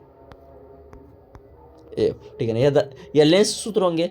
अगर दर्पण सूत्र बोला जाता तो इसमें क्या कर दिया जाता जी, सिर्फ प्लस डाल देते हैं, ठीक है ना, क्या डाल देते हैं जी, हम सिर्फ प्लस डाल देते हैं, ठीक है। अगला क्वेश्चन हम लोग फिर करते हैं। अगला क्वेश्चन यह कह रहा है, अवतल लेंस के प्रक्रम में प्रतिबिंब हमेशा आभासी बनता है, ठीक है, प्रतिबिंब हमेशा क्या करता है, आभासी बनता है, तो आवर्धन का मान क्या होगा, तो जब आभासी बन रहा है यानी कि सीधा बन रहा है तो सीधा क्या हो जाएंगे, धनात्मक हो जाएंगे, ठीक है। अगला क्वेश्चन बोल रहा है कि उत्तल लेंस के प्रक्रम में प्रतिबिंब वास्तविक बनता है, तो वास्तविक यानी कि उल्टा, और उल्टा क्या होता है जी, ऋणात्मक हो जाता है। अगला क्वेश्चन हम लोग फिर करते हैं। क्वेश्चन नंबर 91 यह कह रहा है कि किसी अवतल लेंस की फोकस दूरी क्या होती है, तो अवतल लेंस है तो अवतल लेंस की फोकस दूरी क्या हो जाएंगे जी, ऋणात्मक हो जाएंगे। किसी लेंस द्वारा उत्पन्न आवर्धन का सही मात्रक होता है, तो आवर्धन का सही मात्रक कुछ भी नहीं होता है, नन, इनमें से कोई नहीं, ठीक है ना, तो क्या हो जाएंगे, इसका मात्रक विहीन हो जाएंगे, ठीक है ना। चलिए अगला क्वेश्चन हम लोग फिर करते हैं। अगला क्वेश्चन यह बोल रहा गया है कि किसी उत्तल लेंस के प्रक्रम में आवर्धन एम जब प्रतिबिंब आभासी हो, तो प्रतिबिंब जब आभासी रहेगा यानी कि सीधा रहेगा, तो सीधा रहेगा तो क्या हो जाएगा, धनात्मक होगा। लेंस में मुख्य फोकस की संख्या कितनी होती है, तो लेंस में 2 मुख्य फोकस होता है। कितने मुख्य फोकस होते हैं जी, 2 मुख्य फोकस होते हैं। अगला क्वेश्चन हम लोग फिर करते हैं। क्वेश्चन नंबर 95 यह कह रहा है कि एक उत्तल लेंस से 10 सेंटीमीटर दूर वस्तु रखने पर इसका आभासी प्रतिबिंब बनता है, ठीक है ना। तो फिर आगे क्वेश्चन क्या बोल रहा है कि इसकी फोकस दूरी हो सकती है। इसकी फोकस दूरी कितनी होगी, फर्स्ट ऑप्शन दिया है 15 सेंटीमीटर, बी दे दिया है 20, सी दे दिया है 12, डी दे दिया इनमें से सभी, ठीक है ना। तो क्या बोला है कि 10 से अधिक सब होगा, 10 से अधिक सभी है, इसके लिए इसका करेक्ट ऑप्शन क्या हो जाएंगे, इसका डी हो जाएंगे। अगला क्वेश्चन हम लोग फिर करते हैं। अगला क्वेश्चन क्या बोला गया है, किसी उत्तल लेंस के सामने 2f और अनंत के बीच कोई बिंब रखा जाता है, तो इसका प्रतिबिंब कैसा बनेगा, वास्तविक उल्टा छोटा, वास्तविक उल्टा बड़ा, आभासी उल्टा बड़ा, आभासी उल्टा, आभासी सीधा और बड़ा। तो इसका करेक्ट ऑप्शन हो जाएंगे आभासी उल्टा और छोटा।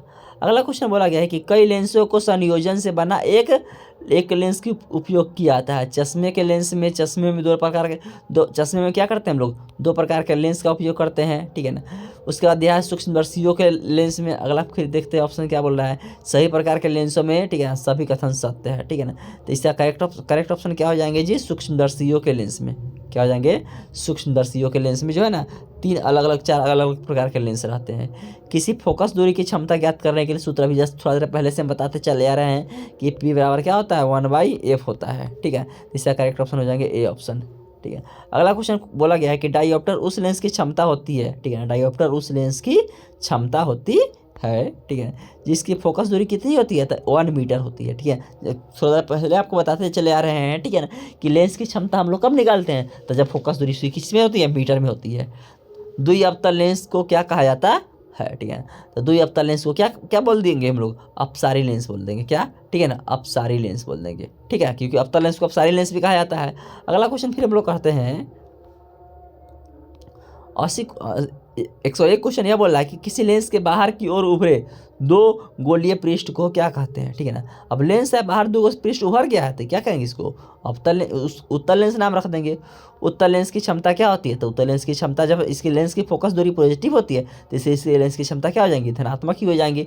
एक लेंस की क्षमता -5 डायोप्टर है, ठीक है ना, तो माइनस है, ठीक है ना, तो क्या होगा, अवतल लेंस होगा, ठीक है ना, और ठीक है। तो यहाँ पे क्या करेंगे हम लोग, अगर इसको सॉल्व कीजिएगा तो इसका करेक्ट ऑप्शन क्या आ जाएंगे, -20 सेंटीमीटर आ जाएंगे। चलिए अगला क्वेश्चन हम लोग देखते हैं। क्वेश्चन नंबर 104 बोला गया है, प्रकाशिक माध्यम कितने प्रकार की होती है, प्रकाशिक माध्यम 2 प्रकार की होती है, एक होता है संघन माध्यम, एक होता है विरल माध्यम। निम्नलिखित में से कौन प्रकाशिक माध्यम है जिससे प्रकाश आर पार कर सकती है, किससे प्रकाश आर पार करेगी, ठीक है ना, शीशा से प्रकाश आर पार करेगी, ठीक है। अगला क्वेश्चन हम लोग करते हैं। अगला क्वेश्चन यह बोल रहा है 106 क्वेश्चन कि विरल माध्यम में प्रकाश की चाल सघन माध्यम की अपेक्षा, विरल माध्यम में प्रकाश की चाल सघन माध्यम की अपेक्षा क्या होती है, ठीक है, तो विरल माध्यम प्रकाश की चाल अधिक होगी, इसलिए इसका करेक्ट ऑप्शन हो जाएंगे ऑप्शन नंबर क्या चीज़, बी। एक क्वेश्चन नंबर 107 कह रहा है कि विरल माध्यम से सघन माध्यम में गमन करने वाली प्रकाश की किरणें धीमी हो जाती है, अतः इसका झुकाव अभिलंब से दूर होता है। तो विरल माध्यम से सघन माध्यम में कर रहा है, तो वे क्या करेंगे, अभिलंब की ओर झुक जाते हैं, ठीक है। तो इसका करेक्ट ऑप्शन क्या हो जाएंगे, अभिलंब की ओर होता है, यानी कि अभिलंब की ओर झुक जाते हैं, ठीक है। ध्यान रखिएगा ये बात को, ठीक है ना, कि अगर प्रकाश की किरण विरल माध्यम से सघन माध्यम में जाएगी तो सघन माध्यम में प्रकाश की चाल कम होती है, इसलिए किरण जो है वह नीचे की ओर झुक जाएगी। लेकिन अगर क्वेश्चन रहता है, ठीक है ना, कि सघन माध्यम से विरल माध्यम में प्रकाश जाती है तो वह क्या करेंगे, ठीक है ना, अपने पूर्व पथ से विचलित हो जाएंगे, यानी कि अभिलंब से दूर हटती हुई चली जाएगी। अगला क्वेश्चन हम लोग फिर करते हैं। क्वेश्चन नंबर 108 की यह कह रहा है कि जब प्रकाश की किरणें सघन माध्यम से विरल माध्यम में जाती है, तो जस्ट आपको थोड़ा देर पहले बताए थे, ठीक है ना, कि सघन माध्यम से विरल माध्यम में जाएगी, ठीक है, तो विरल माध्यम में प्रकाश की चाल अधिक होने के कारण वह क्या करेगी, अभिलंब से दूर हटती चली जाती है, ठीक है।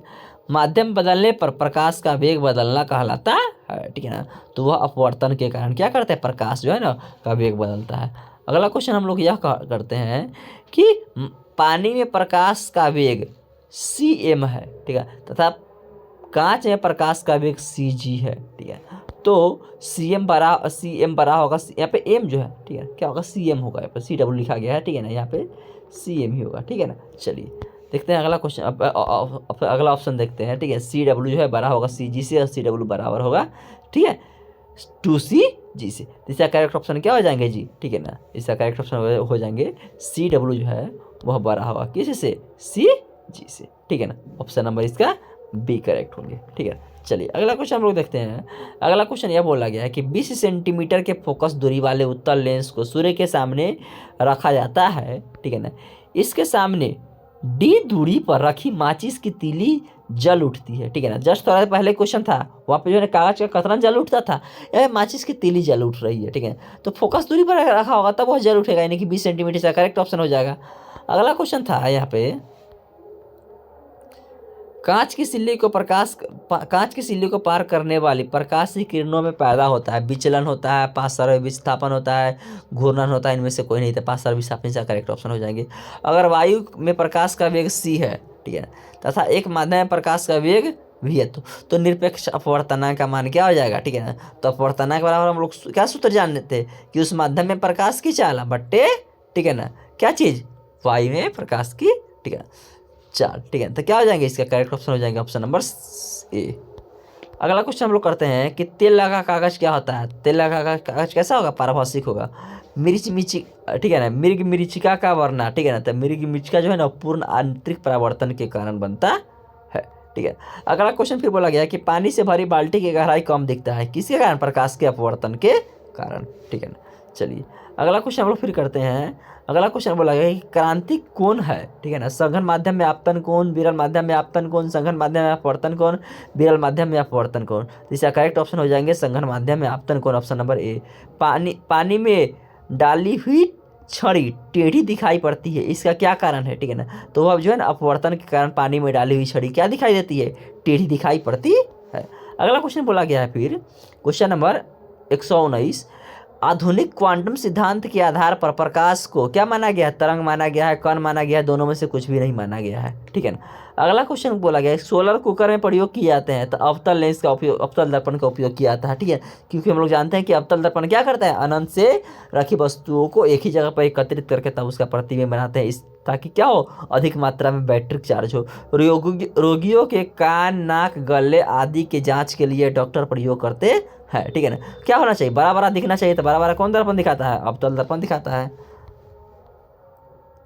निर्गत किरण और अभिलंब के बीच बने कोण को कहते हैं, ठीक है। तो कौन कौन कहेंगे उसको, निर्गत कोण कहेंगे, आपतन कोण नहीं कहेंगे, परावर्तन कोण नहीं कहेंगे।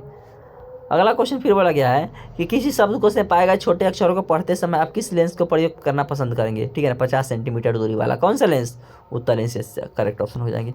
अगला क्वेश्चन हम लोग करते हैं, आई बराबर आर लागू नहीं होता है, ठीक है। तो आई यानी कि आप क्या चीज़, आपतन कोण और परावर्तन कोण इनमें से सभी में लागू नहीं, इसमें सभी में लागू होता है, ठीक है। लेकिन ऑप्शन जो है ना इसमें से क्या हो जाएगा, इनमें से किसी में नहीं, यानी कि सब में लागू होता है तो किस में लागू नहीं होगा, किसी में लागू नहीं होगा, ठीक है ना। किसी माध्यम के अपवर्तनांक का मान होता है, तो अपवर्तनांक यानी कि साइन आई बटे साइन आर हो जाएगा, इसके करेक्ट ऑप्शन ए हो जाएंगे। अगला क्वेश्चन क्या बोला गया कि सिनेमा के पर्दे पर किस प्रकार का प्रतिबिंब बनाया जाता है, ठीक है। तो सिनेमा के प्रतिबिंब पर जो है ना, ठीक है ना, वह क्या होता है, तो सिनेमा के पर्दे पर किस प्रकार का प्रतिबिंब प्राप्त किया जाता है, ठीक है। तो पर्दे पर प्राप्त करने वाले प्रतिबिंब को हम लोग आभासी प्रतिबिंब वास्तविक प्रतिबिंब कहते हैं। प्रतिबिंब की ऊंचाई और वस्तु की ऊंचाई के मान को क्या कहते हैं, आवर्धन कहते हैं। आवर्धन बराबर क्या होता है, ठीक है ना, HI बटे HO, यानी सूत्र हम लोग जानते हैं, M बराबर। अगला क्वेश्चन यह बोला गया है क्वेश्चन नंबर 128, आपतन कोण I और परावर्तन कोण R, ठीक है। यहाँ पे परावर्तन कोण R होगा, ठीक है। आपतन कोण I और परावर्तन कोण R हो, ठीक है। तो I किसके बराबर होता है, R के बराबर होता है प्रकाश के परावर्तन के दूसरे नियम के अनुसार। सूर्य से आने वाले प्रकाश की किरण पुंज कैसा होता है, ठीक है। तो क्या होता है, समांतर किरण पुंज आती है, क्योंकि सभी दिशाओं में वह समान रूप से आती रहती है। अगला क्वेश्चन यह बोला गया है 130 क्वेश्चन, मान लिया जाए माध्यम 1 में प्रकाश का वेग v1 है और माध्यम 2 में प्रकाश का वेग v2 है, ठीक है।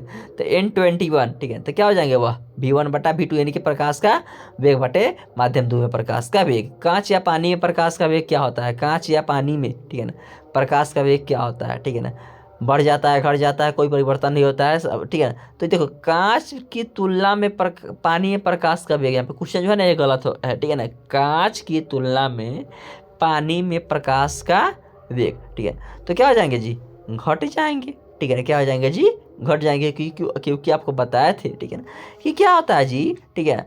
आपको जो है ना कांच में जो है ना वो बहुत ही क्या होता है, कम प्रकाश का वेग होता है, कितना, 2 लाख प्रकाश का चल होता है, ठीक है। चलिए एल्कोहल का अपवर्तनांक कितना होगा, तो 1/3 ही होगा। चलिए देखिए अगला क्वेश्चन हम लोग फिर करते हैं। ठीक है। 1.3 और 1.6 तो 1 क्या हो जाएगा इसका 3 6 जो हो जाएगा, एल्कोहल का अपवर्तन कितना होगा तो 1.36 करेक्ट ऑप्शन हो जाएंगे। अगला क्वेश्चन यह बोला गया है, अब हम लोगों को चैप्टर नंबर 3 का क्वेश्चन आ गया, मानव नेत्र तथा रंग बिरंगा संसार, ठीक है ना।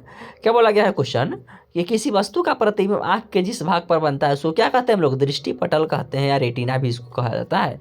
अगला क्वेश्चन यह बोला गया कि एक स्वस्थ आंख के लिए स्पष्ट दर्शन की न्यूनतम दूरी कितनी होती है, ठीक है। तो स्पष्ट दर्शन की अगर न्यूनतम दूरी की बात किया जाए तो स्पष्ट दर्शन की न्यूनतम दूरी कितनी हो जाती है जी, 25 सेंटीमीटर। और अधिकतम दूरी क्या अधिकतम दूरी बोला गया था, अधिकतम दूरी 0 हो जाएंगे, और न्यूनतम दूरी बोलता था, न्यूनतम दूरी हम लोग कितना मारते हैं 25 सेंटीमीटर मारते, और 25 सेंटीमीटर तथा अनंत जो है ना 25 सेंटीमीटर से लेकर और अनंत के बीच की हम लोग क्या कहते हैं, दृष्टि परास भी इसको बोला जाता है, ठीक है। आपसे क्वेश्चन पूछा था कि दृष्टि परास की सीमा क्या होती है, तो 25 सेंटीमीटर से अनंत।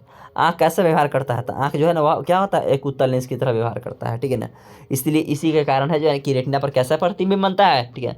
तो क्या बनता है, रेटिना पर प्रतिबिंब जो बना होता है वह क्या होता है, वास्तविक होता है, उल्टा होता है, वस्तु से छोटा होता है। अगला क्वेश्चन बोला गया है कि मानव नेत्र में किस प्रकार का लेंस पाया जाता है, तो उत्तल लेंस पाया जाता है। किस प्रकार का लेंस पाया जाता है जी, उत्तल लेंस पाया जाता है।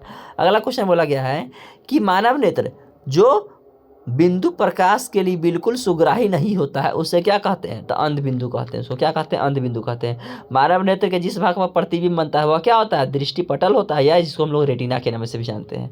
अगला क्वेश्चन यह बोला गया है कि मानव नेत्र अभिनेत्र लेंस की फोकस दूरी को समायोजित करके भिन्न भिन्न दूरियों पर रखी वस्तुओं को फोकस होता है, और ऐसा होने का क्या कारण है, समंजन क्षमता के कारण ही हम लोग क्या करते हैं, कहीं भी रखी वस्तु होती है और इसको हम लोग क्या करते हैं, ठीक है ना, और आसानी से, ठीक है ना, रेटिना पर प्रतिबिंब बना पाते हैं, जिसके कारण से हम लोग क्या करते हैं, उस वस्तु को देख पाते हैं, ठीक है। तो ये समंजन क्षमता के कारण ही हो पाता है।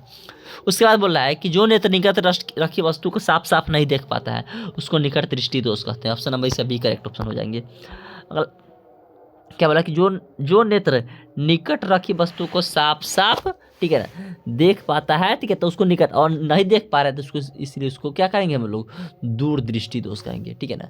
क्योंकि हम लोगों को पता होना चाहिए, ठीक है, कि निकट दृष्टि दोष में क्या होता है, निकट का वस्तु दिखता है, जबकि दूर दृष्टि दोष में, ठीक है ना, क्या होता है जी, ठीक है ना, आपको निकट दृष्टि दोष में निकट का वस्तु दिखता है और दूर दृष्टि दोष में दूर का वस्तु दिखता है, ठीक है ना। तो इसमें जो है निकट की वस्तु नहीं दिख रहा है, दूर की वस्तु दिख रहा है, तो इसलिए वह दूर दृष्टि दोष हो जाएंगे।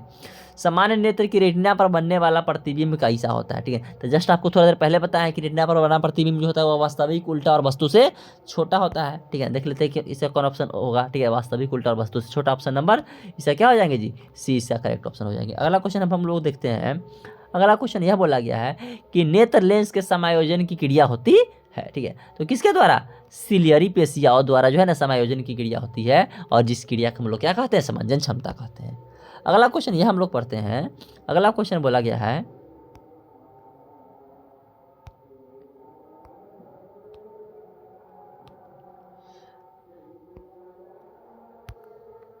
किसी नेत्र का निकट बिंदु, ठीक है। तो जस्ट थोड़ा देर पहले पता है कि नेत्र का निकट बिंदु कितना होता है, 25 सेंटीमीटर होता है।